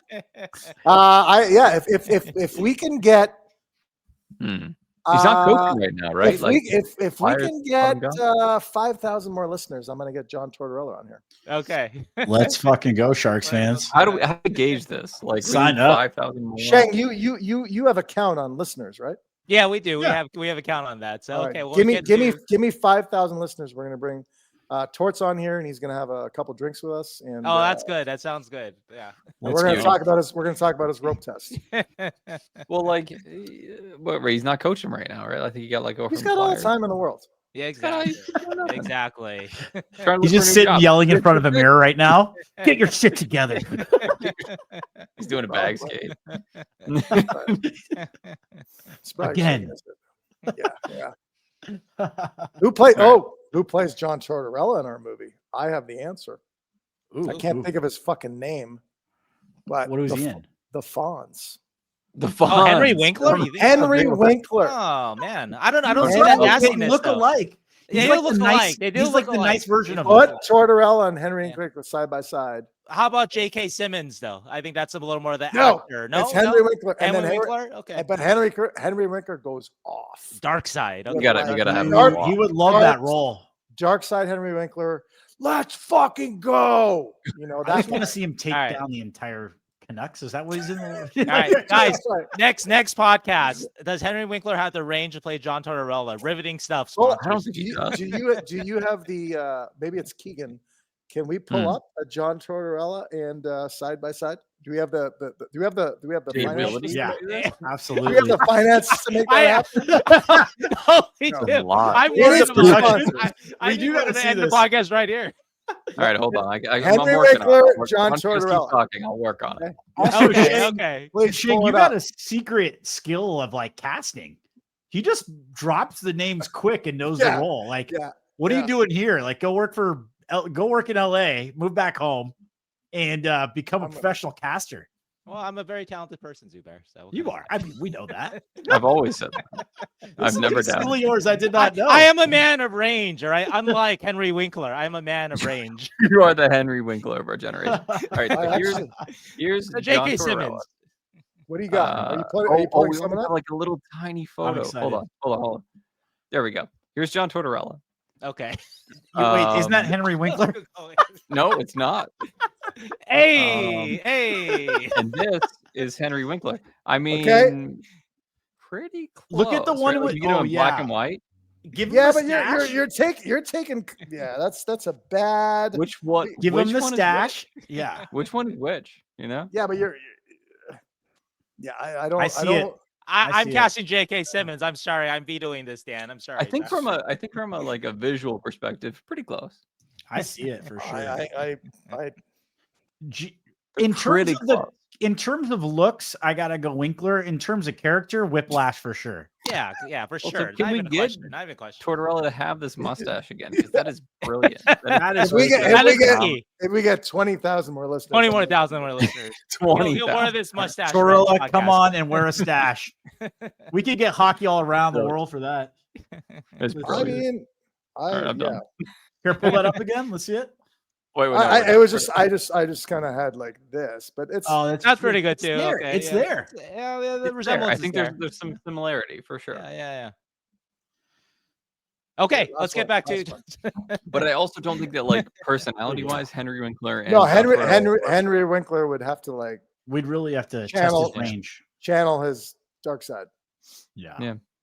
his his drill instructor of some description. Never seen that. I just watched Henry Winkler in Parks and Recreation as the John Ralphio's dad. I know it's very obscure for some of you guys. Not seeing it. Very, He's been in many things. Shane. Waterboy. Waterboy, yeah. There's But many again, Waterboy. another Gatorade. Gatorade. another John Tortorella. I was, not okay, likely. wait, y'all. Maybe we're a little too drunk to talk about this, but I'm in the movie Waterboy. Oh, Me, this Oh, guy. really? Yep, I'm in the movie. So my father. I didn't know this. If you want to know, the film Waterboy was filmed in the middle of Florida, in like one of the college football stadiums in the middle of Florida. And when I was 6, 7, whatever the movie came out, took myself and my sister to the filming and put us in the stands. And if you pause the movie at a certain point, you can see myself, my sister, and my dad in the stands of the movie The Waterboy. I am in the stands of The Waterboy. wow. Love it. Nice. Which may not, mean a lot to, Boyle, who's been on TV 100 times. But for me, this is going to be on my tombstone. That's funny. All right, Nice. Keegan, right Anyway. now, find it. We're going to take 10 minutes to find this right clip. No, right now. we're I'm not. joking. We're going to move on to the next topic. Yes. Please, God. Well, we'll move on. We'll move on real quick. I was in similar situation, but Beverly Hills Cop 3.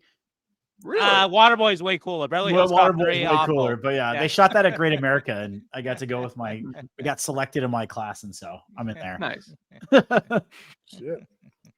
You had me at All right. Beverly Hills Cop, but then you said 3, and I then know. Yeah. We got to move on, guys. okay. So next topic, very quickly, Ryane Clowe, actually very interesting. So with Will Smith going to play wing, Michael Misa, Ryane Clowe says that the plan is to have Misa play center throughout camp. So very clearly, the top 3 centers, presumed centers, have defined themselves: Macklin Celebrini, Alex Wennberg, and Michael Misa, hopefully. So there's a question then, who plays 4C for the Sharks? And a couple guys that are obvious from last year, Patrick Giles and Zach Ostapchuk. But Ryane Clowe mentioned, actually, this is a little bit of a giveaway for what they might be doing. It surprised me a little bit because he's got a little more goal-scoring chops than a 4C. But Adam Gaudette scored 19 goals last year. Also was on a power play last year for Ottawa. So that's kind of interesting. So we'll see how that goes. But if it is indeed Celebrini, Smith, Celebrini, Misa, Wennberg, and Gaudette, that's actually kind of an interesting 4 centers there. So Gaudette, again, is going to provide a little more goal-scoring punch than your typical center. So I don't know if anyone has any thoughts about Adam Gaudette, or if we move on to sort of thoughts about the scrimmage.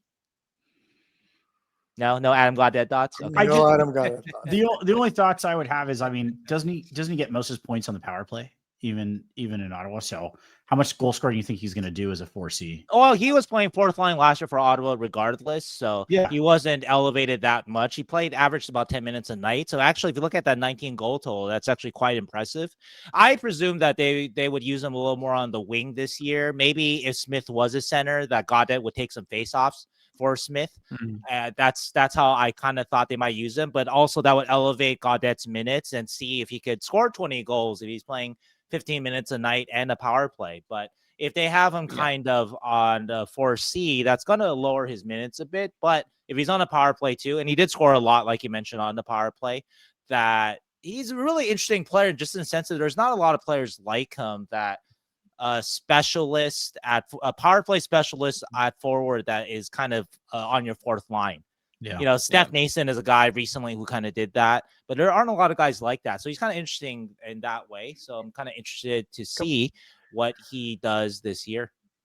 A couple things is they didn't lead out with like Gaudette on those lines with Toffoli, Celebrini, Smith. Right. Or Wennberg or any of the obvious, right? So that is the statement too. So in the bottom 6, theoretically. And then did you see where Kurashev was slotted at all? No, I didn't. That was the group that I didn't see. So Yeah. I'll see him tomorrow. They're going to scrimmage tomorrow. That's Mike mentioned it as like a center depth option as well, because I think he is. So, but I think Gaudette is ahead of him though, because from the beginning they've talked up Gaudette's ability to win faceoffs, like from the moment that they've signed him. So I think that as a center option, that he would be ahead of Kurashev. And Gaudette usually plays the bumper on the power play, right? Yeah, bumper or net front. So I could see him being on the top power play unit, but that's another conversation for another day. So okay, cool. Yeah. The bumper. Wow. Yeah, the bumper. That's the person in the middle. I don't even know what that is. Well, just a high slot, basically. Yeah. You got your like guy in the middle. I've never even heard that term. What do you guys call it back in the day? The guy in the middle. Guy in the middle. So you got your diamond. Not Joe Thornton. I honest to God don't even know what I would call him. You got your back in Boyle's day, I think you had 2 defensemen up top, right? Most of the time. No, not on the power play. We had I had Jumbo, Patty, Pavs, and Cooch. Logan. I was gonna say Logan. Yeah, that was pretty. Wouldn't Logan be more in that kind of high slot area?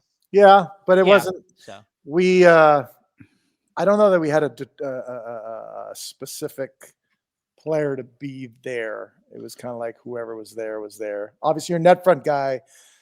That's kind of more of a specific, a Ryane Clowe or somebody. Pavelski was, good at tipping pucks, but the bumper guy. I can't tell you that that was him. Nowadays they use the bumper guy as like the guy who can either shoot the puck really quickly or move the puck really quickly, because they don't have a lot of time to do anything because they're right up against the defense. They're right in that area. Well, I'm learning shit. I'm learning shit on the San Jose Hockey Podcast now. That's unbelievable. Learning hockey from us. Not a good thing. Well, it's probably the bumper. Honestly, I would say the bumper seems like a newer term because I don't remember hearing it like 10 years ago. Yeah, no, I know exactly the location and the position of the player, but I've never known that to be named something. I think it might have been the Capitals and Oshie that I started hearing that more often around that time period. So okay, gotcha. Good bumper guy. That guy. Super good. Got a great bump game. just like Zubair on Saturday nights. Hey, that was my nickname in high school. The bumper. The bumper. Name lost in the bumper. You ding somebody else's car. He hit my bumper. All right. What else we got here? What do we got? Okay. All right. So very quickly, I wanted to kind of run through, and this is something that you guys weren't able to watch. Maybe Zubair can come tomorrow, but I found the scrimmages, training camp scrimmages, to be kind of very instructive. Last year, I mentioned this quite a few times on a podcast that when I watched the scrimmages last year, that's when I told you guys on a podcast that's when I knew that Quentin Musty would not make the Sharks, because he just wasn't able to handle, even though the scrimmages aren't physical, which Dan, you can speak to, but they are NHL speed, even if the guys are at 80-90%, but it's still NHL speed. Guys are coming at you with speed, and he wasn't able to handle that. Yeah, there's a huge jump from the minors. You got your AHL, college to NHL or OHL to the AHL. That's your jump. Then you have your jump from the AHL to training camp. You're going to see a little more, and then you have your jump from training camp to the NHL level. As for intensity, obviously you're going to have 4, 5, 6 guys that are bubble guys that are trying to make the team. They're going to give their 110%. If that person happens to be a third, fourth line guy that is an energy guy, he's going to look to hit and do that kind of stuff. But, for your guys that have been around for a while that are going to make the team, you're getting in a training camp to get your timing in, to get your energy up, your conditioning up. You're not looking to necessarily bang and hit and do all those things. So everybody's trying to make the team, not trying to make the team. Everybody's got their own agenda, what they need training camp for. But for the guys that are on the bubble trying to crack the team, that's their opportunity, and they're going to give you everything they got for sure. But I just wanted to pass on a few quick snapshots of the guys that I watched out there. When I watch these scrimmages, I don't watch everybody out there. Like, I don't watch Macklin. I know how good he is already. He's probably better than he was last year, but I'm not worried about him. So I watched Misa, I watched Musty, I watched Chernyshov, and I watched Dickinson. And it was a little hard to watch Chernyshov because I was focusing a lot on Misa, but because they're on the same line. But anyway, just really quick snapshot thoughts about all these guys. So with Misa, I still saw a lot of what I saw the rookie Faceoff, just his pace, tape-to-tape passing, very kind of deliberate in a good way with what he was doing with the puck, just comfortable with pressure, also moving the puck quickly when there was pressure on him, which I think is very important. That maybe that healthy fear that Dan was talking about earlier. There was a couple of things though that he'll have to kind of clean up during camp or whatnot. But there was a neutral zone play. If you guys were if guys listening, I mean, if you guys were there, where he kind of hesitated and he kind of went for that backhand trying to come up the neutral zone, and that's not the play he should have made because that got picked off. And that's kind of rookie stuff that he'll learn. Also too, there was it was Klingberg. Klingberg erased him along the wall. And so that's an AHL guy there, 6'2", John Klingberg, 33 years old. And so that's kind of thing that Michael will have to watch for. But overall, though, I saw a guy that was pretty comfortable with the pace. Quentin Musty, he's a guy that was not comfortable with the pace last year, but I was actually... And granted, Quentin's now 20, so it's a difference from last year when he was 19. But here's a guy that was a lot more comfortable with the pace this year. And what actually I liked about Quentin in the scrimmages this earlier today was that he didn't seem focused on trying to make that flashy play, that play that would maybe when you're younger you think is going to get the attention of the coaching staff. He just made the right next play consistently. And kind of the offense will come, and he kind of played with that attitude today. Wasn't perfect, but I liked him on the forecheck. He was a consistent presence on the forecheck, which is a guy, he's 6'2", he's fast. He's not like the strongest guy. He's not as strong as, say, Chernyshov along the wall, but with his speed and with his reach and size, he's got to be effective on the forecheck, and he was that. And like I said, he didn't do anything off. I mean, I thought Misa was more impressive offensively, but I don't hold that against Musty. I think he played within himself, which is really important for a young player to kind of learn. And when he's on a higher line in an NHL, when he gets there, or with the Barracuda, the offense will come. And so I like that about Quentin. Chernyshov, like I said, I didn't watch Chernyshov as closely because I was focused a little more on Musty, but Chernyshov did impress me with sort of his ability along the wall. He's bigger than a Musty. He's a guy that projects as having a little more of a kind of it doesn't quite cut it offensively, that he does have a little more of a third line, fourth line kind of game, and so you could see that.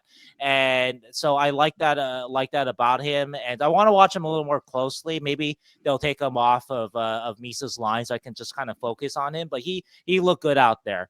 And finally with Dickinson, Dickinson's a guy I'm watching very, very closely because I worry about his ability to kind of process at the AHL level on a consistent basis. And he made a lot of good plays. He made more good plays than bad, but one play that caught my attention that you cannot do at the AHL level, and so that's kind of thing that he'll have to cut out when he gets to this level, I presume this year.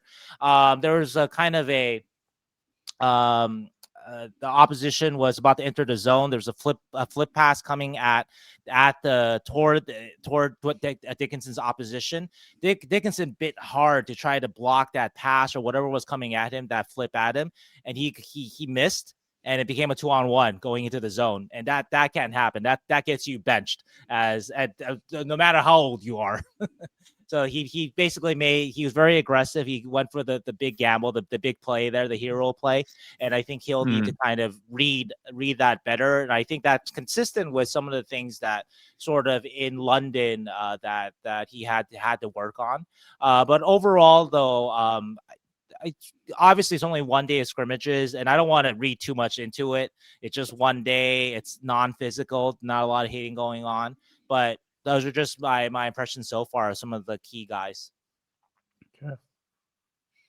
One thing that I think was interesting about Dickinson was Grier mentioned also in his availability was when they talked about Vlasic and the buyout and everything was that he watched Dickinson at different levels and kind of made the determination that Dickinson might be ready for the NHL, so he had to free up a spot for him. Is what he, not that he said it in those exact words, but he kind of intimated that, right? Like you said, like, yeah, you watch Sam at these levels, and then our team had to make a decision about Vlasic, which Vlasic's a left-handed D, Dickinson's a left-handed D, makes a lot of sense. So I wonder, like, has he already penciled him into the lineup in a way that, like, we kind of anticipate as well?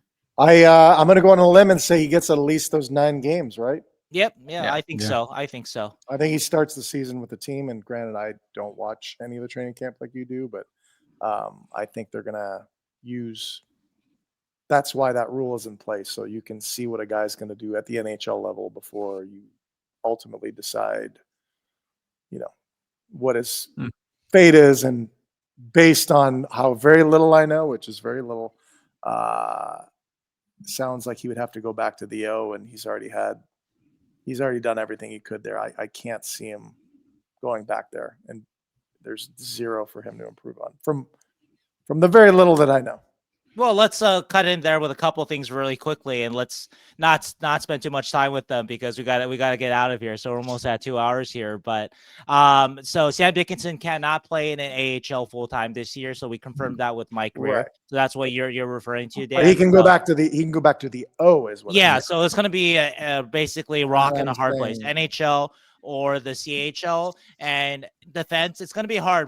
I'm going to be curious, Dan, what you think if you watch him in exhibition games or a little bit, how you think he's gonna do in the NHL or his 9 games. Regardless, I think I don't know that I'll watch his exhibition games, but I will definitely watch the first 10 games of the year. Yeah, and see where he's at. I can't see them returning him to the OHL where he's got nothing to gain and learn, and I don't see the point of that. But he's got to be, if he's, I mean, this is a guy that actually I think you missed, but there is the worry of rushing a guy, and the Sharks at least arguably did that with Mirko Mueller, right? I think he's a guy that came a year after you left, but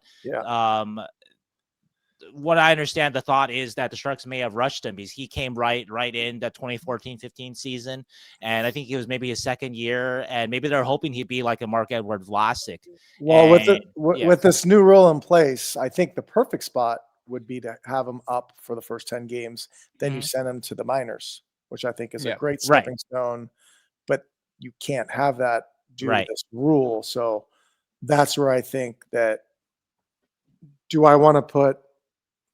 Assuming they're very high on this guy, is he going to be a Shark in 2 years? Yes. Okay. Well, then do I send him back to the OHL where he's got nothing to learn, nothing to gain, and only everything to lose? Or do I keep him around all year? And maybe he plays 30, 40 games. Maybe he plays 75. I don't really know, but let's at least give him the opportunity to learn and get better. And I am a big proponent on fuck it, like give him the opportunity, and I don't. That's just my mentality. I just give him the opportunity, and he will learn good and bad by playing in the NHL. I don't think there's anything left to learn at the OHL. Ideally, you would put him in the minors for a little bit, but that doesn't seem like it's an option. So I think for me, it's an NHL. In your experience, though, Dan, have you seen a guy that maybe got rushed, you think, an 18, 19-year-old that maybe... I can't even think of one person in particular, because at some point it's going to click. And if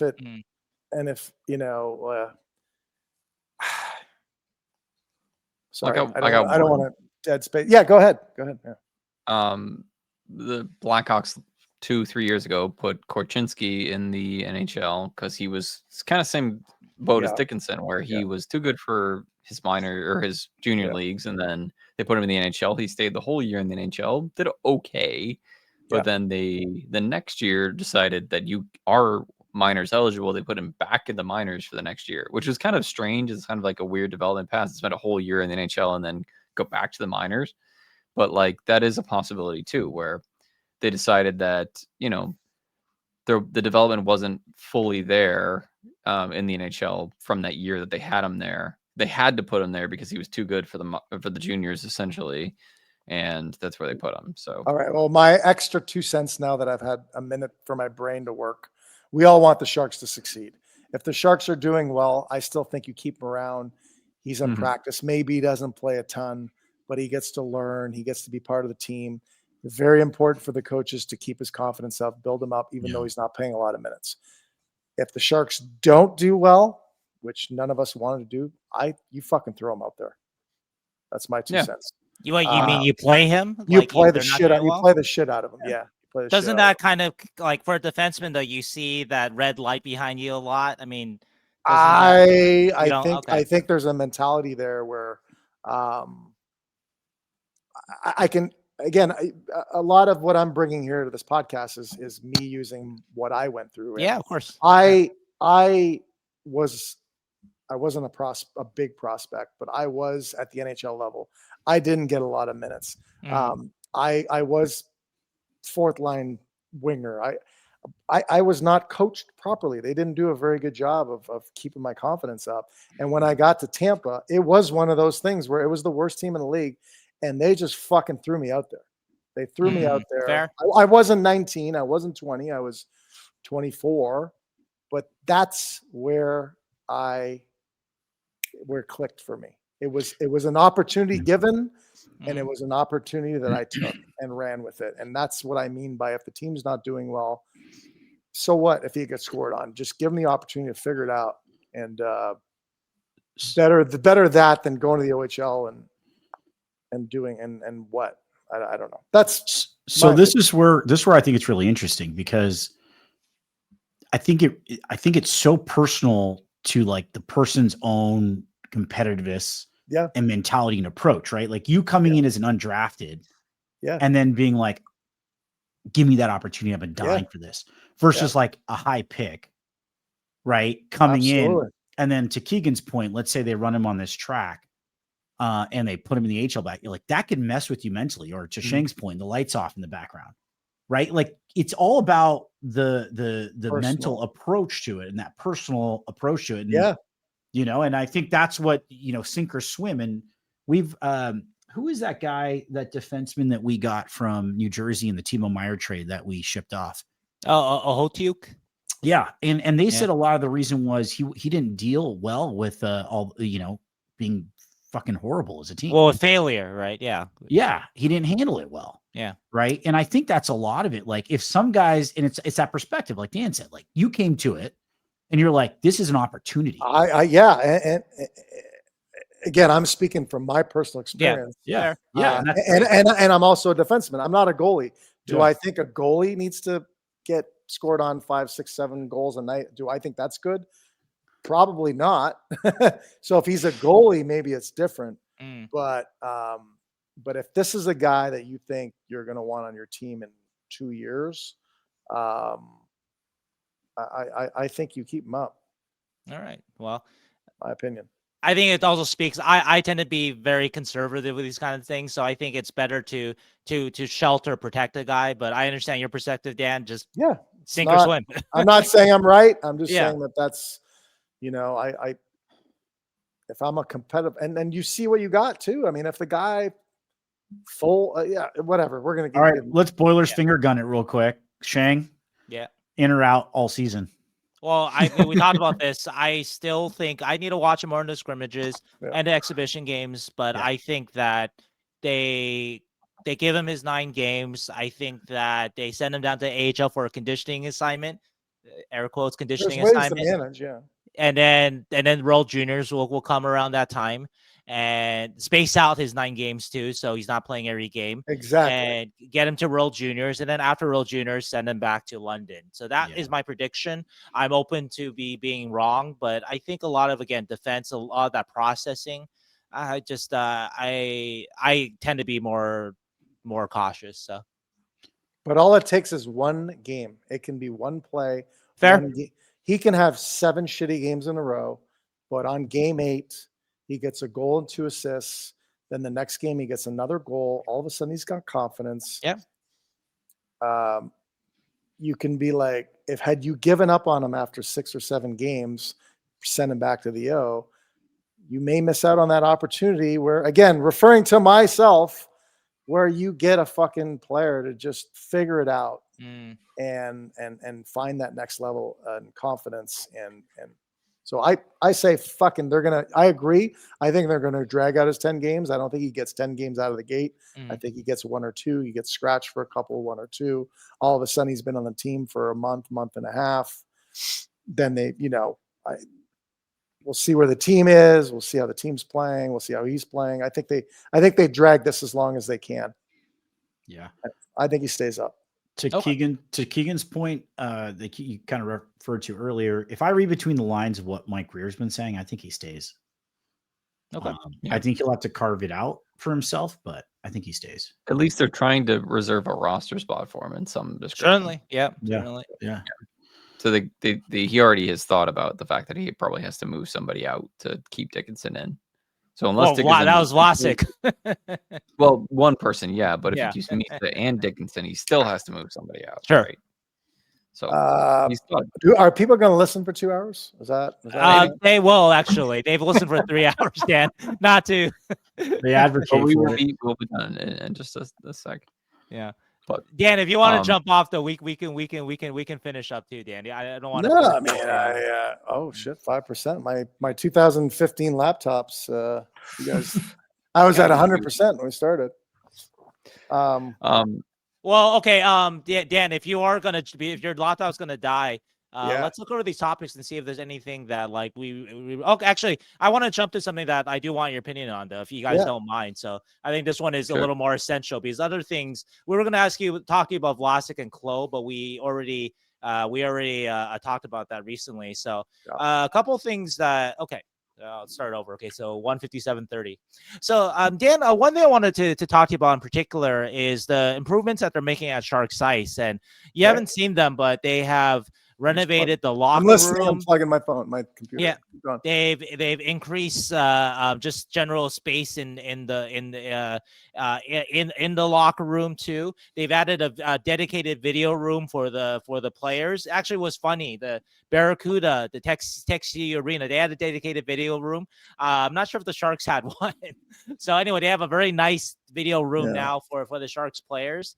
And I asked Mike about this, Mike Grier about this, that I feel like all this stuff is intentional in terms of they're going to be renovating SAP centers soon.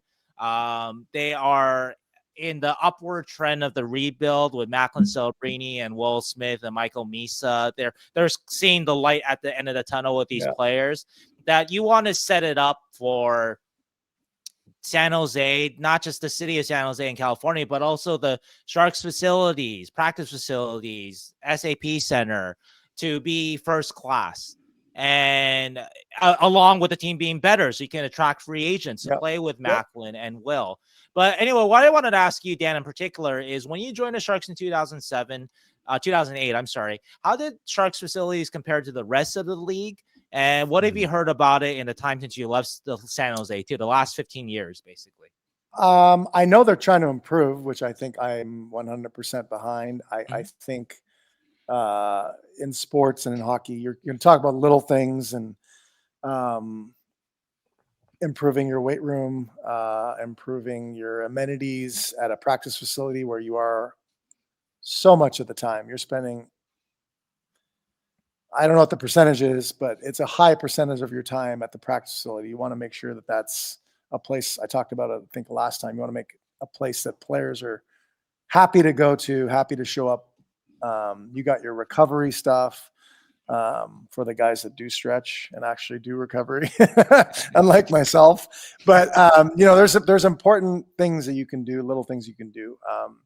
You got your meal room, which I know we had in San Jose, which is great. Shout out to Miles if he ever listens.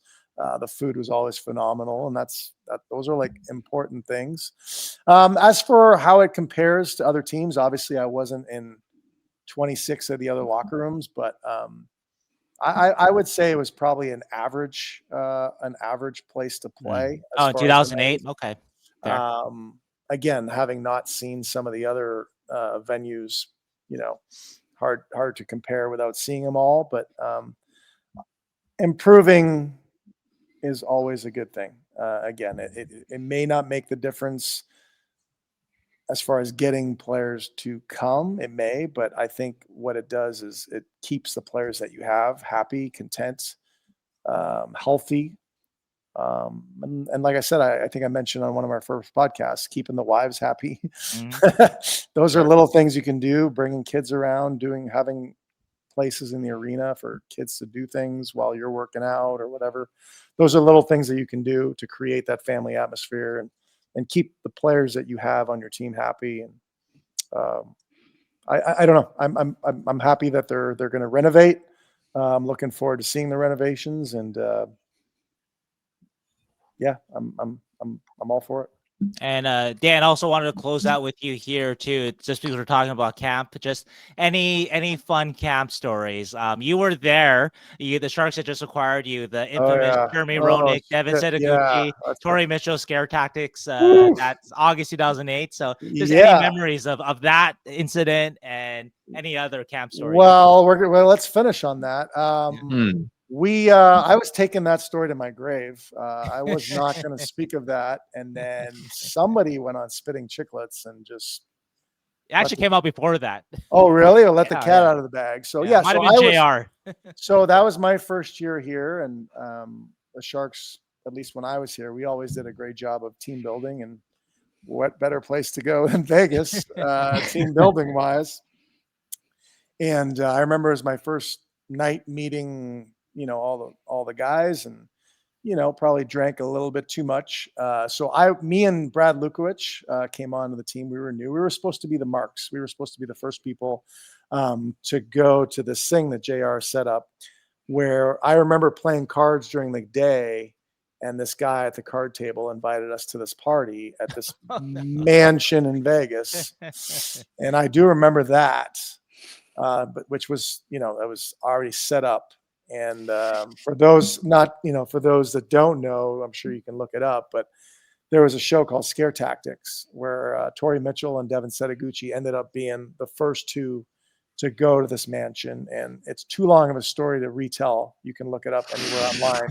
I think maybe the highlight is Torrey Mitchell ran through the glass. Basically they were forced to either eat a dead body,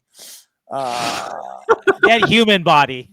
A dead what human they thought body. Was a dead human body. I mean, we're talking eyes wide shut type shit. Yeah. Jesus. Tom Cruise reference there.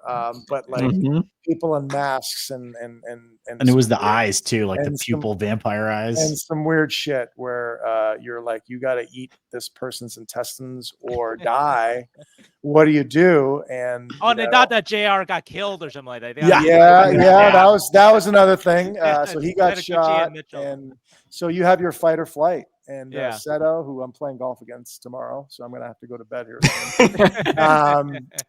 We're playing together against each other tomorrow in the tournament. But Seto did the fight, I guess, technically by I think staying and good for you, Seto. I think he froze more than anything. From what I heard, I wasn't there. And then Torrey did the flight, which is I'm getting the fuck out of here. And also understandable. Again, I was taking this to my grave, but since it's already out there, he jumped through a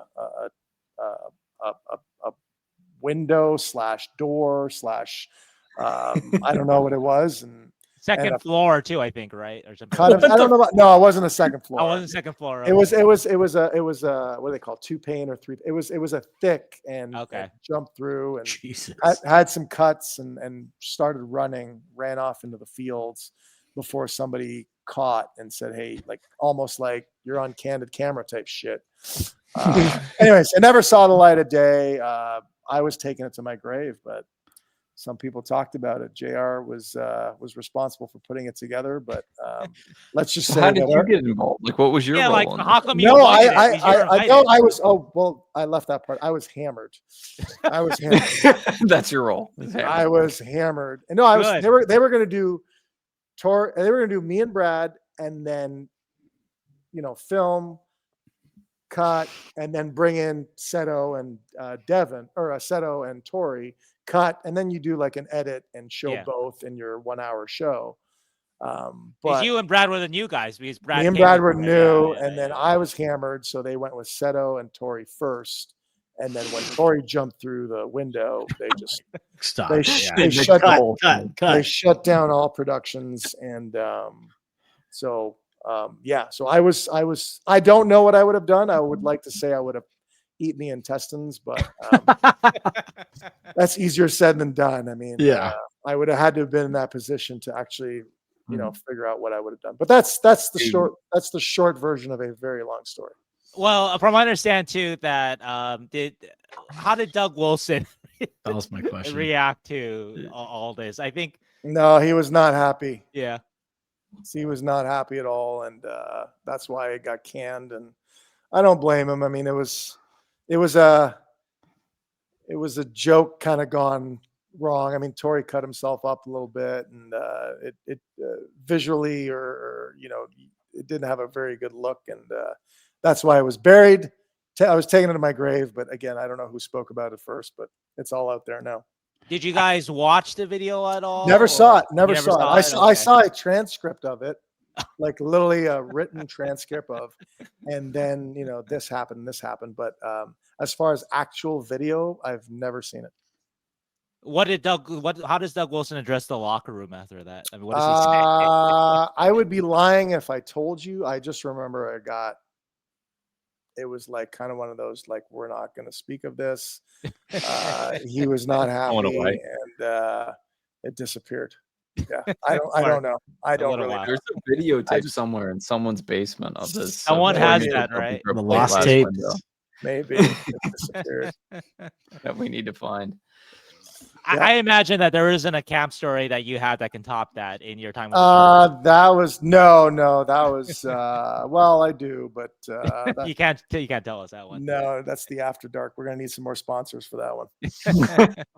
Or less. 5,000. Yeah. Well, we started with Interview with the Vampire and pretty much ended with it. Yeah. All right. Well, I don't know who's going to listen for 2 hours, but thank you guys for listening. Dan, I guarantee people will. They will. Yeah. All right. We had 4-hour podcasts, if you can believe it. Either way, all of you subscribers out there, tell other people we want John Tortorella with a stash on here. Got to get 5,000. Yep. That's the challenge. So subscribe now. Add us everywhere. Let's go. All right, boys. Until next time. All right, Dan. You jump off. There's a few more topics if you guys want to continue on. I'm jumping off. Yeah, Dan's gonna jump off. I have golf. I have a big golf tournament, and then tomorrow we have Devin Setaguchi. Well, he's just in our foursome, but he's obviously paired with another partner, and he's going to have some side action. So I got to be ready. Any other Sharks knows where the videotape is. In this one, no. Joe's a member there, so is Logan. But yeah. In this particular tournament, only Devin and I. Okay. I in case you guys didn't know, I'm a little competitive, so I cannot bring it on home. I cannot fucking lose. I can't lose to that guy. So I'm signing off. Thank you guys. Until next week. Ciao. Thanks, guys. Let's just wrap up really quickly. I just want to give you guys all the kind of first day training camp updates. So, okay, we didn't get to talk to Dan about these couple of things, but we talked about it with him previous weeks, and they kind of fell along the lines of what he talked about or what he thought then. So we don't need to keep him on for this part of it. But Mike Grier did respond to Marc-Edouard Vlasic's comments about the buyout. Just a little recap. Marc-Edouard Vlasic was not happy about the buyout. He said that he felt like he was lied to and that he thought he was coming back. And Mike Grier was very careful in what he said. He was very respectful, I think, to Marc-Edouard Vlasic about what he said and what he's done for the Sharks. And they also played together too. But I think the kind of the money quote of what Mike Grier said was that they had talked April exit interview, and Mike said, and I quote, "I thought it was pretty clear about the possibilities of things." And he also mentioned that he gave Vlasic and his agent a heads up before the actual buyout. And I think also, too, it's very noteworthy that Vlasic did not get a PTO at this point, at least. And so I think that is a statement unto itself, too, a different kind of statement about where Vlasic is in his career. But anyway, I don't know if you guys had any thoughts about that, but it does kind of, you know, Mike sounded sincere, I guess is a good way to put it. I mean, you guys listen to it. Yeah. He sounded sincere. He sounded like he put, like, basically what, I don't know. It's tough to say. It's a he like he even referenced it. It's like a he said. Right. He's trying to avoid that. Yeah. Yeah. And I don't know. Mike sounded sincere. We gave him the options of what might happen. I guess Vlasic maybe took it the wrong way. And then he even said, I watched Dickinson at these tournaments and watched his play and was like, hey, I need to sign this guy. So, or I need to have this guy playing with us. Mm-hmm. So yeah, I don't know. It's tough. Like, Vlasic is seemingly getting more angry the more he's away from San Jose, but I don't know. The writing is kind of on the wall. I felt like in a little bit. Yeah. So maybe Mike could have been more clear, and Mike uses a lot of diplomatic language, I'll say, even in his responses to the media. Maybe he was a little too diplomatic in his response to Vlasic. I don't know. But we don't know. Yeah. We don't know. But yeah, I found saying, like, hey, I did nothing wrong. That's basically what he's saying. Yeah. He very stuck to his guns on his closing interview and with Vlasic, and I think he was very political when you spoke to him today, Sheng. But I was watching Couture speak about Grier with an interview he did recently, and was it the John Scott one? That was actually a very good interview. If you it was really good. You guys should listen to it. Yeah, that's the one I'm referring to. And he talked about how Mike Grier was like, hey, if you want out of here, just let me know when. And Grier comes off like with Brent Burns and a lot of the players when he first took over, he seems to have very like proactive communication with the players. Right. And he was a former player himself, long time, right? Veteran type, right? And I feel like he even does that. I would say that's a strong suit of his. So if I were to think about it, and he was very kind, hey, we appreciate Vlasic for being a good mentor and showing up with a good attitude. To me, it feels like Vlasic didn't like the decision, but it's, I would guess that Grier was clear based on his history. So that was just my thought on it. Okay. Yeah. Okay. So maybe we close the door on that. And like I said, I think it is really important to note that Vlasic right now isn't playing anywhere again. And that's the Sharks needed a space. You can see obviously with their contracts, how full of contracts they are, that they needed to kind of to get rid of a contract. So unfortunately, Vlasic, for as great as he was, the victim of that. Yeah. Also, go ahead. That's the way she goes. That's pretty much it. So another topic that we talked about with Dan already, so don't necessarily need to run through with him, but the Sharks have not decided a captain yet. So Mike Grier seems comfortable going into the year without a captain. At least that's what he said. I think it's interesting to note that San Jose and Boston are the only teams without a captain right now. But anyway, the quote from Grier here is that it's not something I want to rush or push. Hopefully it's something that lasts a long time, meaning the captaincy. So anyway, I wonder what you guys think then, gun to your head, that who gets named captain this year or nobody gets named? My guess would be Ferraro as the right fit, but as we're going to get into later, on the next point about just, with being a little non-committal with Ferraro, depending on where the team's at, I think that's the only reason he doesn't get it. And then for me, I know a lot of Sharks fans are like Toffoli's the guy. I think for the off ice stuff, it's there, but as Dan has alluded to, it's really about that work ethic and training camp and practices, first one on the ice. And, to me, Toffoli's just never been that person.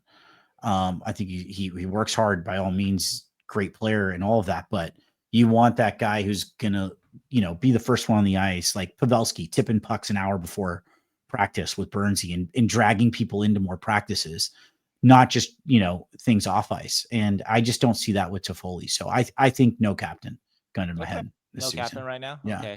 Okay. I'd still go Toffoli, but I don't know. He seems kind of non-committal. So maybe no captain. Okay. I am still going to say, and it's not what I necessarily want or I'm pushing for, but I think it could be Goodrow.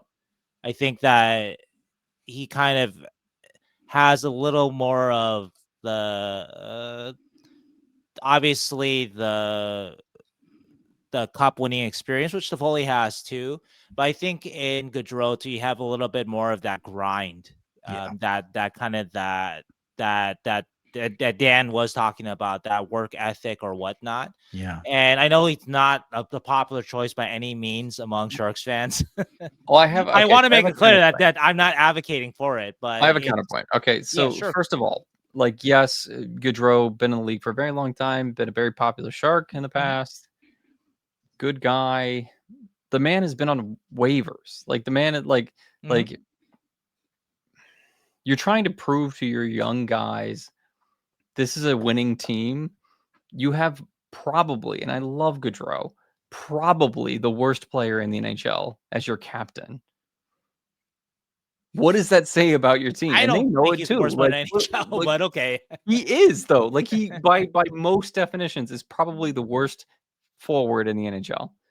What does that say to Celebrini and Smith and Eklund and all of these dudes that are better hockey players than Goodrow at this moment? And Goodrow, great guy, great leader, been a Shark, had scored one of the most impressive goals of all time. What does that say about your team if you name probably the worst hockey player in the NHL your captain?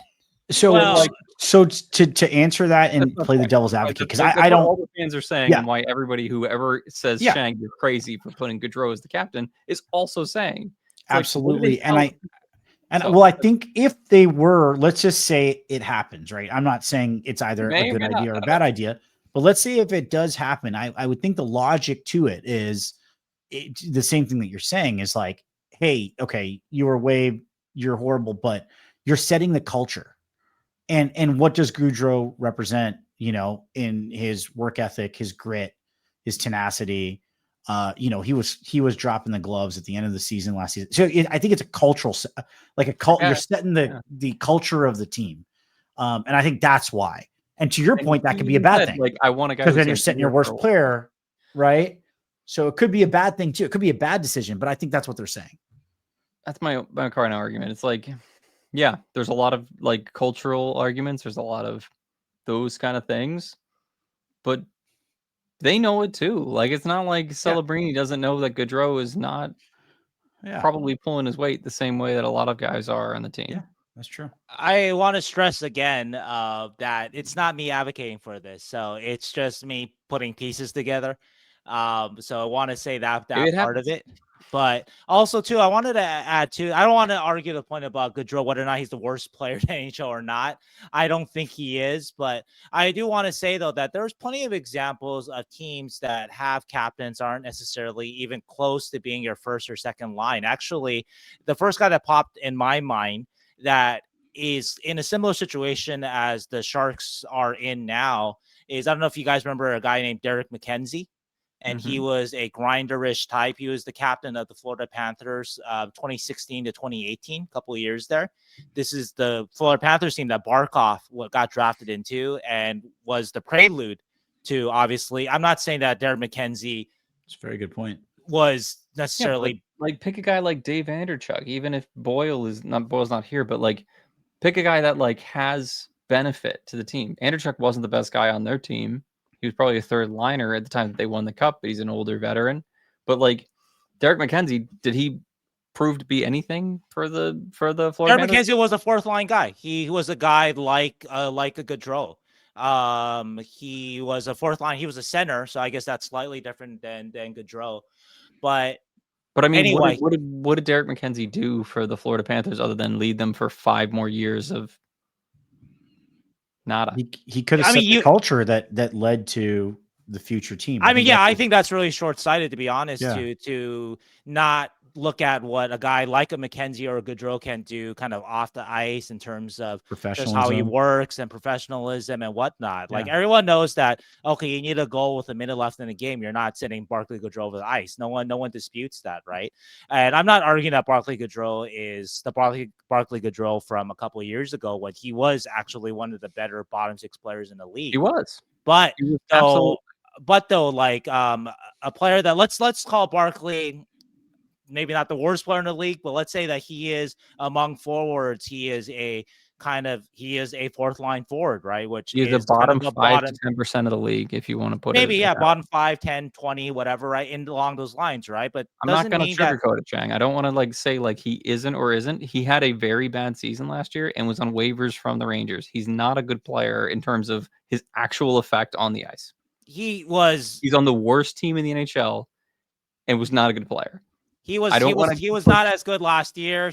I think he still does things well, but that's not necessarily the argument. But anyway, the overall point, I mean, we can talk about. He's a good guy, and I again, I'm a Sharks fan. I've been a Sharks fan. He's a great guy. I do not believe in the fact that putting a guy who may even not have actually wanted to come to San Jose in the first place as your captain, who is not a good player at the moment as your captain, makes any sense. Can I ask you something then about? I mean, this is kind of wishful thinking from what Barclay. We talked with Barclay today, but do you think it's possible that he can be better this year? Because that's what he alluded to. That he thinks that okay. So if you get a better Barclay Goodrow, whatever he was, 5, 10, 20, the reason why I'm not trying to sort of argue like the exact percentage, because I need to watch every fourth line forward to really determine where is Barclay Goodrow in that sort of whatever that spectrum. But I agree that he was in the lower tier of forwards for sure, very lower tier of forwards. And my overall argument is just that can still be your captain. And if he's better this year too, which he suggests that he is, he says that he feels whatever. I guess guys always say this, but like it is in his defense, to his point, is that this is his first kind of season of training without a long playoff run. He says that he thinks he's faster and he's whatever this year, right? And Warsawski said the same thing too. We didn't ask about Barclay Goodrow, but Warsawski said the same thing today too. So if you get a little bit of that, you get a better player too. Why can't a guy like that be your captain? But why does he need to be, or why should he be, other than being older? Because 2 Stanley Cups, trusted on those Stanley Cup teams at the last minute of the game to close out games. And also his last season with the Rangers. And look, I'm not defending him or taking his side. I agree kind of with both of you guys here, but I will say the season the Sharks got him, I believe, my memory serves me correctly, and we'll look this up later, he led the league in defensive zone faceoffs for the Rangers. Oh yeah, his usage was pretty rough with the Rangers. He had really rough usage, and surprisingly, he did pretty well in that role. Like, I think there's a lot of like, if you go into the deeper analytics, like he treated in really tough roles. And I think culturally, the concept of making him captain would be like, hey, under the stats, under the hood, these are the things we value as a team. And to kind of the point Sheng made with the example with the Panthers, like if you're going to pass that torch on to Macklin next, maybe you set these professional details that he can emulate. And I think that would be the logic to it. I'm not saying I agree or disagree, but I can see the concept or the theoretical understanding of what they're trying to do if that happens. I think overall I would just present my my overall argument as that it's not as outlandish as I feel like you're presenting it, Keegan, is all. I'm not saying I advocate or support it, but I can. You are though. You have said this for other times. You have said, well, maybe Goodrow. Like I've been very clear saying that it really is not me. Yeah, I'm telling you this like on the air. I've said this like 2 or 3 times already that this is not me saying it. If I was advocating, I would stand up for it. I don't care about whatever people are saying, like whatever. I'm out to lunch because I'm not. I'm really not. They're saying, but from, I think it's possible from, just things I've heard that it's possible. I'm not saying it will happen, but that it is possible. All right, let's also mention that I want this player to be around for a while or something like that. I want him around for the duration of his contract. I have no issue with him being on the but didn't Grier say like I want this to be a long-term thing? Well, yeah, that's true too. And so we'll see what that means. Like, does that? I mean, Tyler Toffoli has 1 more year than Barclay Goodrow, so I don't know if that means in terms of that. Well, Tyler Toffoli is a productive hockey player. Well, sure. He's I get that, but Goodrow is not. And I'm not trying to be mean to Goodrow, but the point is like Goodrow is at the time is not a very productive player, and if he didn't have his contract, I don't think he would actually be on an NHL roster. Maybe he would be on a 4th line somewhere, but if he didn't, if he was a free agent tomorrow, would he have a spot on an NHL team? Maybe. Well, I vastly disagree with that part of it because his contract was the reason why the Rangers cut him. He actually was going back to Zubair's point. He had tough usage in the regular season. He wasn't very productive his last year with the Rangers, but in the playoffs, he was productive. You can say, small sample size shooting percentage, but he was productive. And if he was making the minimum, the Rangers would have kept him. I'm pretty sure of that. It's his contract that got him waived, right? They needed cap space. And it says something that was a year removed from an 8-point season of 77 games for the Sharks. Yeah, it was. I'm not saying he had a good season with the Sharks in any sort of way, but not 8 minutes. That's 14 minutes a night, 8 points. I know he was also put like a very defensive. And also like the Sharks are brutal, right? Like he wasn't playing with a lot, but I see your point. Like he had a horrible season last season. There's no, he take responsibility for what it is. He had a horrible season. Yeah. I'm not saying he had a good season. I'm trying to give context that not good, the horribleness of the season is not just all on Barclay Goodrow being a bad hockey player. Yeah. And anyway, I again, just a little more sort of historical sort of relevance to this too is Derek McKenzie was the captain of those Panthers teams. The next captain of the Florida Panthers was Alexander Barkov. I'm looking at it right now. I'm just curious about it. And so Derek McKenzie, the previous year too, I'm just curious how much he played. So I'm going to guess it was in the 10-minute area. So I'm just going to look really quickly. He averaged 11, 18 a night. And so I'm going to guess, I don't know. I've never asked Alexander Barkov about Derek McKenzie, but if you look that up, Alexander Barkov, Derek McKenzie, and what Barkov has said about McKenzie, chances are it's going to be a lot of good things. And maybe he did pick something up from McKenzie, even though Barkov is like 5 times the player that Derek McKenzie will ever be. I don't know. So and McKenzie had 14 points in 11 minutes at 37, where Goodrow had 8 points in 14 minutes at 32. Okay. Like the point is like, like I guess the difference is, but Goodrow is not like even a Derek McKenzie in terms of like longevity in the league is like a great player, or not even a great player, but like a role player that you want to win with, I guess. I don't know. Like Goodrow is a good player in the past. And I don't think that making him the captain really makes sense for the next part of the Sharks, just because I don't think he is even close to, like, maybe he has good habits and all that stuff, and he probably does. But there are other guys in the Sharks that do as well and are going to be here longer. And I don't know. It feels wrong to me to make that your captain, but I'm not in the room, so I have no idea. If you're saying that that's a possibility in like an actual thing, then okay. But my gut reaction is it feels wrong to make a guy like that the captain of the Sharks. Again, I want to make this very, very clear. I am not advocating this. I think when I said, I think I was a couple weeks ago when we were talking about it with Dan, it made it sounded like I was, but I am not. I was not. But when the coaching staff does something, though, I tend to think about why they're doing something. Yeah, right. sure. And we can agree with that, right? That I've always tried to do that instead of just like knocking it down, like, oh, he had whatever number of points in number of minutes or whatever. Oh my God, Ryan Warsawski's out to lunch. No, that's not how I see it. I wonder why Warsawski made that decision. I wonder why Goodrow keeps playing, even though whatever, right? A lot of numbers speak against Goodrow. And I asked Warsawski about it, and I think he's giving me valid explanations to it. I've written multiple stories about it.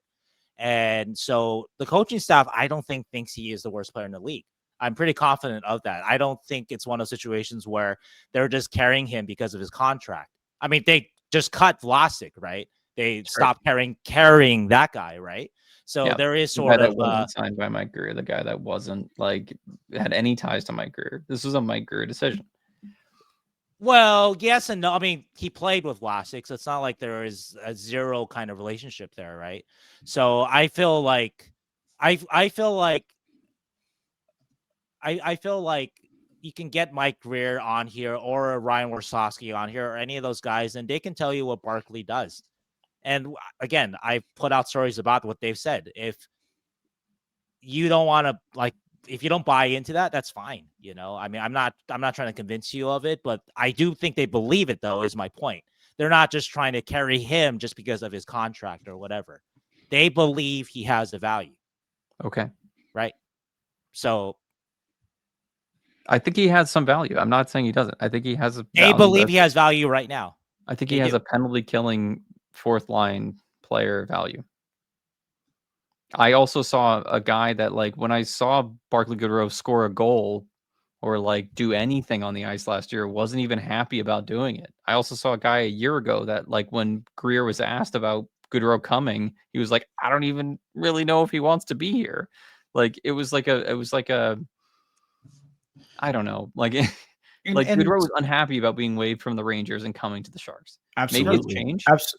And maybe I don't think the like, coaching staff, to your point though, I don't think the coaching staff would even consider it. Let's just play this out real quick.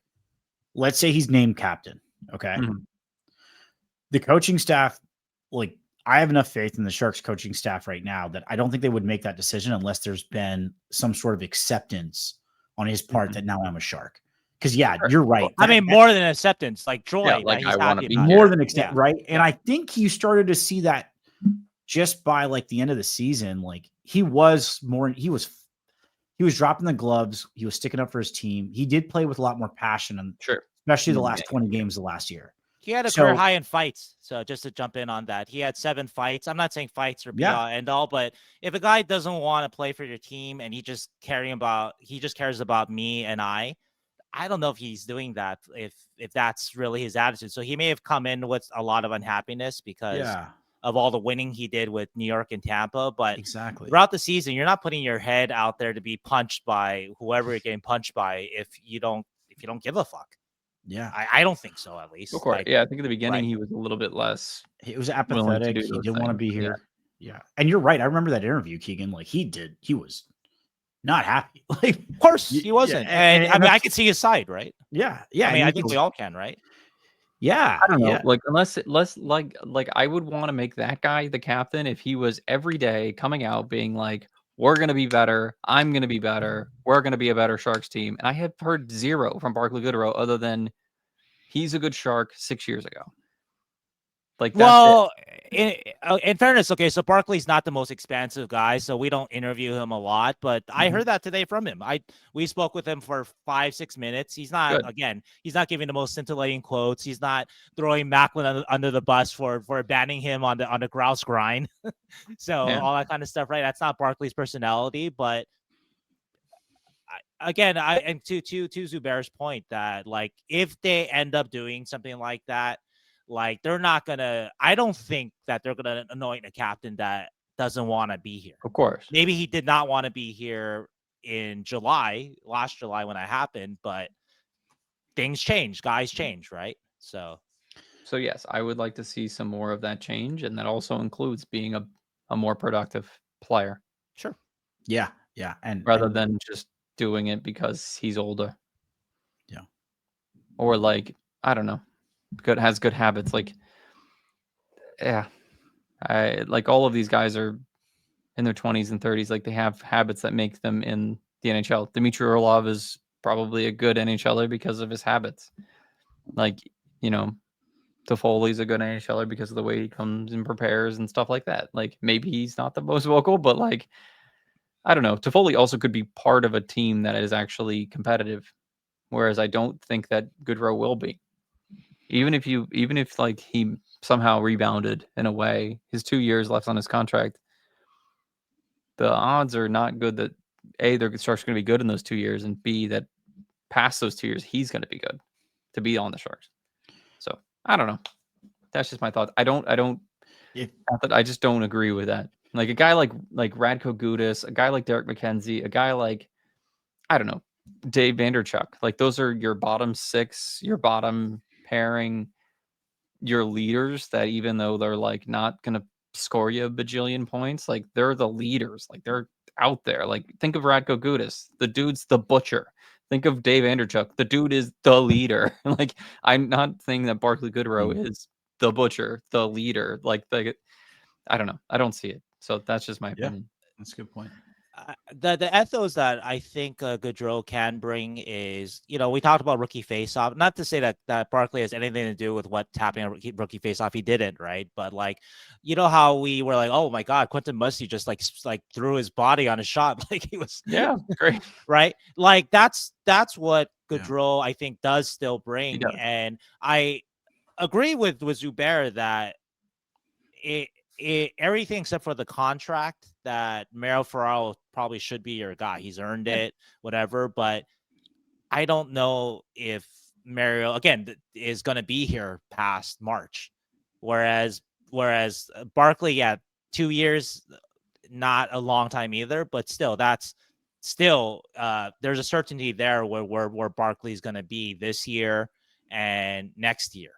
And the only other possibility, really, if you want term, is really just Toffoli. Yeah, they're not going to give the job to Eklund, who actually does have the longest contract, right? I think right now, not going to give it to Askarov. I mean, he has 2 years. I mean, I'm really digging like for anybody, right? Wennberg is also UFA, so I think there's a possibility that they go with nobody over. I guess I would say that I would rank it as. Maybe Goodrow, nobody, or Toffoli. Well, let me actually. That's how I'd rank the possibility. Well, now that we talk it through, let me just say this. Yeah, because you bring up a good point, Sheng. And look, I don't think they're going to give it to Macklin next year either. So if they're going to pick a captain, if it's going to be between Toffoli and Goodrow, then why not make that decision this year? Because they're not going to make him captain after this season. That seems weird. Oh, like with only 1 year, or with only 1 year left. Years, so maybe, So I actually, now that I think about it, and the players that we've boiled it down to, I think they're going to pick Goodrow or Toffoli this year. And to that point, well, I don't think nobody's an option then. Well, because Zubair is changing. He thinks it's more likely they'll pick somebody now, right? Yeah, I actually think they will now that I think it through, because otherwise it's going to be, they're thinking 3 years ahead. And if you look at it, they're going to go no one this year, then make Macklin next year. I don't think Macklin's next year. I agree. Not even. So they need like an interim captain. You're not going to go 2 years without a captain. You already basically didn't have one last year with Logan being out. So I don't last see 2 years. Last 2 years. I don't see that happening again. You need some direction. And Sheng brought up a good point about ethos. And that's kind of what I was getting at. Like, you make statements with who your captain is culturally. And to that, I'll ask, what's the statement that you're making with Toffoli about the team? And actually, I'm kind of on Team Goodrow now, actually.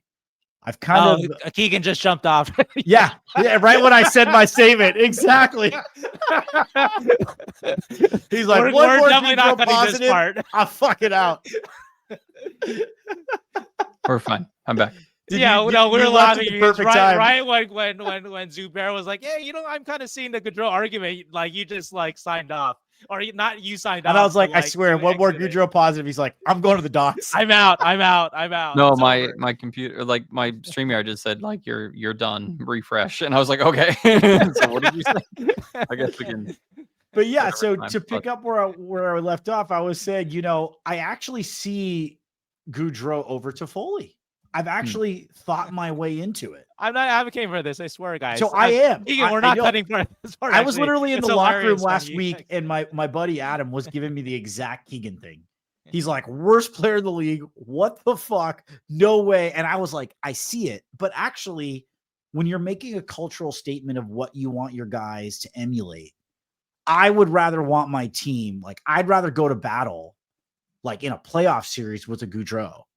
I love Toffoli. I love his game, but I want my team playing like Goodrow. I don't want my team playing like a Toffoli. I love because Toffoli's game is so unique, finding soft ice, being calm. Like he has that like swagger, being able to I mean, his finish is ridiculous. He's great off the ice, but I want dudes blocking shots. I want people willing to stick up for their team. And I think you want to build that. I think your leaders know how to score. Our top six, Keegan, we've talked about this, are kind of laid out. Grier's put a lot of competitiveness on the bottom six. Those guys really need to know what they need to bring. And I think that's what's going to ultimately make the Sharks a playoff contender again, is your bottom six playing like Goodrow. And you really make a statement of hope and you set the ethos of the culture of like, this is what you got to do. This is what we value. And that's the statement you're making with Goodrow as captain. I just want to jump in really quickly. I know you might have something to say to that, Keegan, but I just want to say that I would go to battle with Toffoli. I don't want to make this like a knocking Tyler Toffoli session either. Toffoli has won a Stanley Cup. Toffoli can definitely win, but I do agree with the general gist of what Zubair is saying, that I would just put it in, again, the blocking shot thing. The guy was going to put his face in front of a shot for this kind of interim period of 2 years, setting up Macklin's captaincy, which is what it looks like where it's all leading to. I guess I am advocating for it in that sense that like I can see it with Goodrow, I guess. I guess again the counterpoint is that Toffoli wanted to be here. Toffoli's a veteran, a Stanley Cup winner, a very good player in the NHL still, probably for the duration of his contract, hopefully. He's already shown that he likes being with the young kids and likes having a relationship with them in a way that helps them grow in a positive light, as opposed to, again, a non-productive player that originally didn't want to be here, that if he was on any other team in the NHL might be on waivers. So that's not like a theoretical. That's like a before he had 8 points in 77 games was on waivers. But again, that's because of his contract. Yeah. So look, I would even say if he was getting league minimum, I think the Panthers would take him. Probably. The Panthers took my favorite Luke Cunnin, right? Yeah, they took your favorite Luke Cunnin.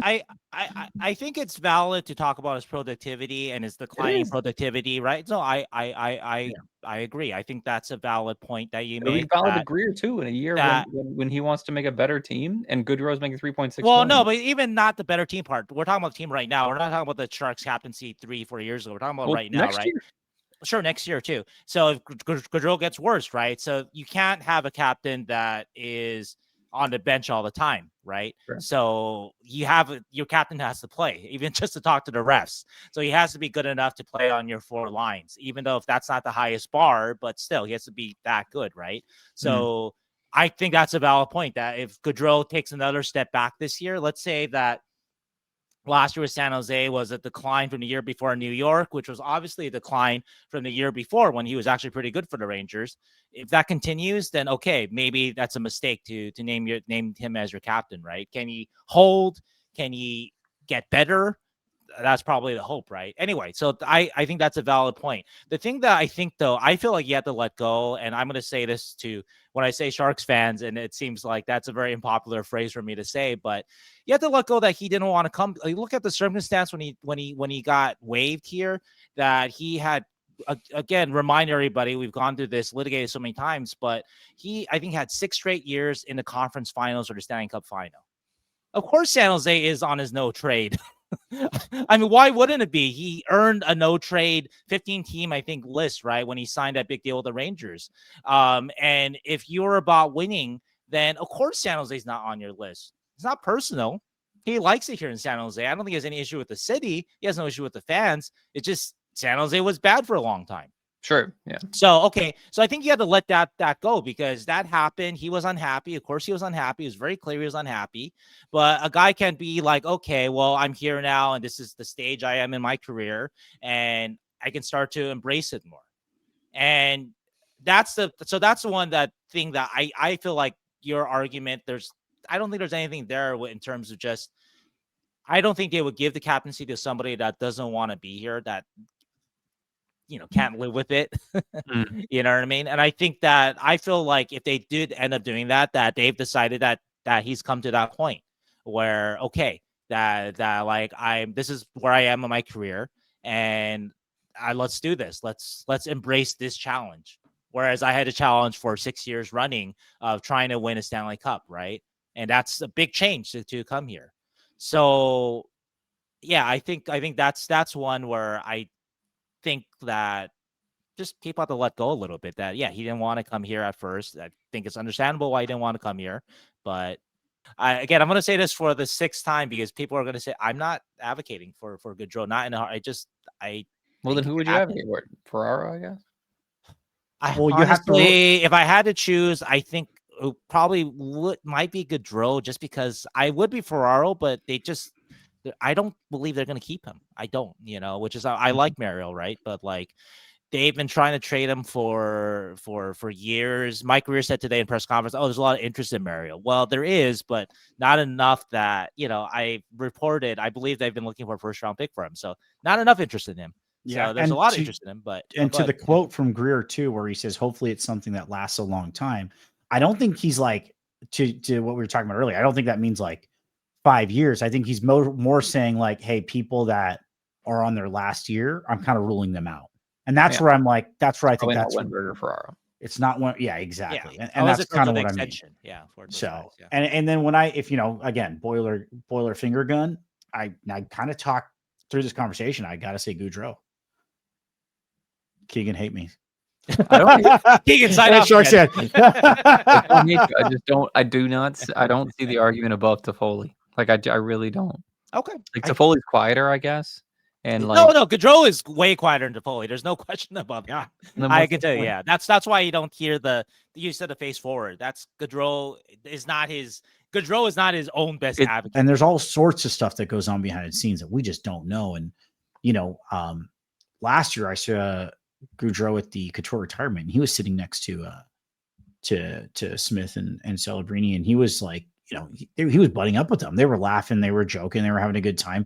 And, I never saw that version of Goodrow. He's always like kind of serious and whatever, but, just watching them, they were like laughing like they were kids. And so all I'm saying is like, there's stuff happened in the background that we don't know.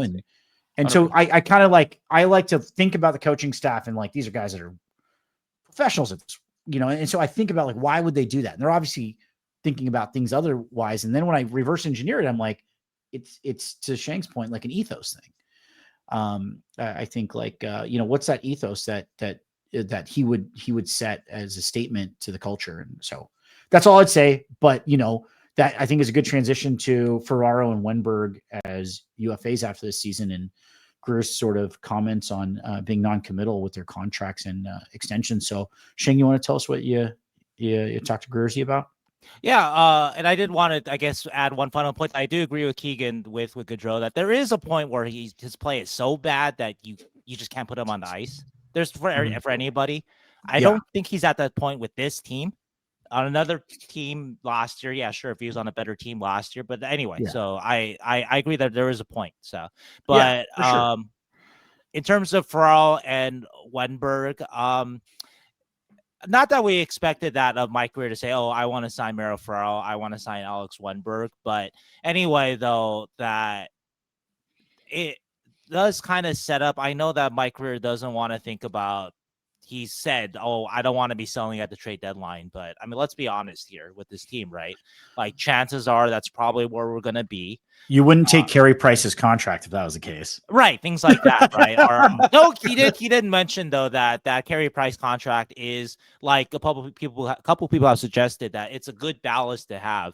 That when you do make trades around the trade deadline, that you have something over the floor. But I guess that is thinking ahead to trading Wennberg and Ferraro. Exactly, that's my point. Anyway, so that's a fair point. Excellent point there. So yeah, I mean, I don't have the, last year the topic was Mikael Granlund, and I thought the Sharks should keep. I still think so, and I probably this argument about Goodrow as a captain. If I was telling Keegan or you, Zubair, that Mikael Granlund should be the Sharks captain, we probably would be like, okay, that's cool, and that's a 5-minute conversation. We're done with it, right? Yeah, right? exactly. Good, right? That'd be easy. So yeah, so blame my career for that one, then. All right, so yeah.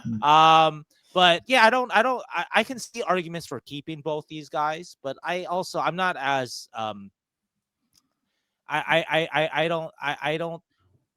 don't know if their influence is as strong in the room in terms of, again, with the Granlund, the consistent thing was his work ethic, right? And I think you hear that about Ferraro too. Wennberg is more, I think, along the Toffoli lines. It's just your pure professional. Maybe he's not, going to put his face, that very, very beautiful face, in front of a shot, and that's fine. That's not his game. That's all good. You know what I mean? So, but like, yeah. So Ferraro and Wennberg are a little different that way. But anyway, so I may change my mind. I may hear different things. Obviously, players can evolve as leaders too. A guy who wasn't as great a leader in his 20s, might have evolved in his 30s. So I might hear more stories about Ferraro and Wennberg as we get into the season. I might be like, I changed my mind. Actually, the Sharks should keep Wennberg. I would say that one thing I do hear about Wennberg too, I guess, if you did want to keep him, is I guess I would say that like league people, they really talk about how Wennberg is really, really underrated defensively. That he just doesn't get enough appreciation league-wide for that. And so that's something that is going to be a valuable element for the Sharks as they're trying to get out of the cellar, to have a guy like that. Obviously, then we talk about the duration of a contract for a guy like that and the AAV. So, but that's one thing that I think supporters of Wennberg, I would say, around the league are very strong on, just it's how underrated he is defensively, better so than Granlund or anybody else that the Sharks have had recently, Nico Sturm, in that specific defensive kind of role. And I think, to your point, I didn't ever see him until last year watching all the Sharks games, and he plays under the puck so well. He does not cheat. He does not fly out of the zone. He is under every single puck in our zone and breaks out with the puck so well. Yeah, I love that, right? Yeah, I don't know if great. Yeah. I just started to interrupt. I'm just so excited about it that, like, one of my favorite Wennberg stats I found, and I wrote about it this summer, is his accuracy of passing, which is a stat-lead stat, right? And he is just very careful with the puck. Yeah. And he doesn't make mistakes with it. And on a team like the Sharks, where there's so much pressure on him, that I think he was among the league leaders in pass accuracy among forwards. I think he was like top 10 or something like that, which I think is pretty remarkable when it's the Sharks, when you're always being harassed to give up the puck, right? And when he passes, it's usually tape to tape. It's usually in the right place. It's not as wild. I know Celebrini's game is different than Wennberg's, but Celebrini is kind of wild with the puck sometimes, and Wennberg is sort of the opposite of that, which is a good contrast to a Celebrini if you're talking about 1, 2, 3 centermen of the foreseeable future. Yeah, no, it's a good point. And I think they end up like having to move him, and that's good for him to go to a contender. I think he would be a valuable like bottom 6 center for a contender. Yeah, in a way that would solidify a third line. A lot of times NHL teams have like 1 and 2 centers, and then that third center spot is kind of filled in. And I think he would be the perfect kind of guy to to fit in there for an NHL team. But we'll see. It means $5 million, right? The Sharks have a retained spot this year, right? Yeah, I think so. I think the Burns spot opens up. So right. so they can do that. Yeah. What do you guys in a market? What do you guys see he would fetch? Trade down. Oh, in a trade? Oh, I think still thereabouts what he got when the Rangers acquired him. I think from the Kraken before the Sharks signed him. I think it was a 2nd-round pick. I think like to Keegan's point, Wennberg is sort of a perfect. I've always had this. This is another podcast, but like in terms of like building a winning team, a building like sort of like what you need on your third line is a guy that can, they'll do a lot of little things right, but also a guy that in a pinch you can play up and he could look great at it. Right. Yeah. And so Wennberg is a guy that like every once in a while he's going to pull something out of his like, he has that skill, right? Yeah. That like, wow, like why is this guy not a first or second line center? Right. Yeah, he just can't do it consistently. Right. But he's good defensively, and every once in a while he can have that kind of game or that kind of shift. And I've joked about this many times that like the first scrimmages I saw him with the Sharks, I was like, wow, he's like Andrei Kopitar. Because no one was trying to hit him, he was fucking ruling. He was ruling out there.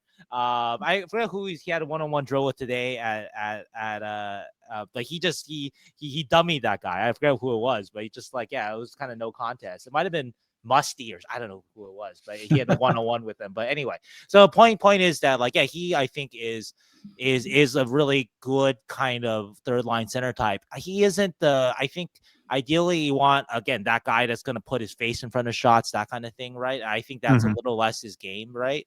And so that's kind of like, okay, if you're trying to win a Stanley Cup, maybe that's why we don't kind of trade for a guy like that. But otherwise, though, I mean, the Rangers, when they acquired him, they were a cup contending team. They made it to conference finals that year. And so they identified him as a guy, okay, we're gonna pony up for him. So I don't think it gets to a first.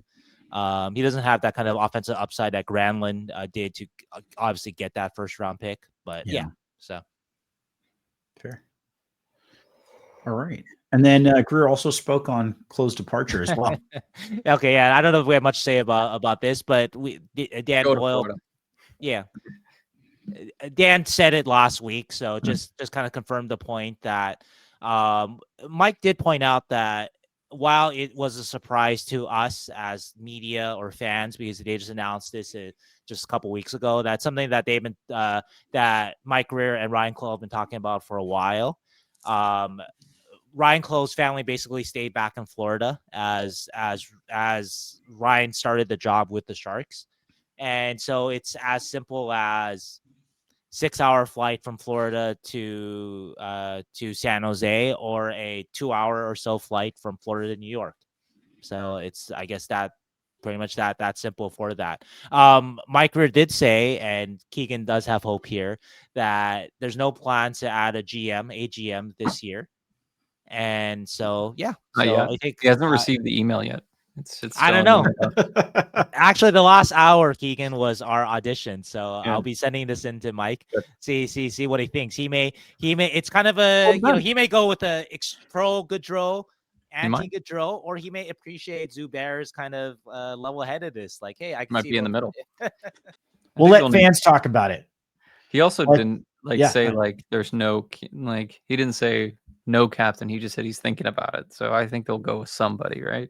Yeah, I think so. I mean, I don't want to read too hard in everything he says too, because it's not Mike Shaw's job to be honest with us. So. He's political. He's very political about it. That's very fair. So, but let's drop in the comments too. I want to hear everyone else's thoughts too, and it's a good chat, and I think it's clearly defined that we don't have a clear-cut captain.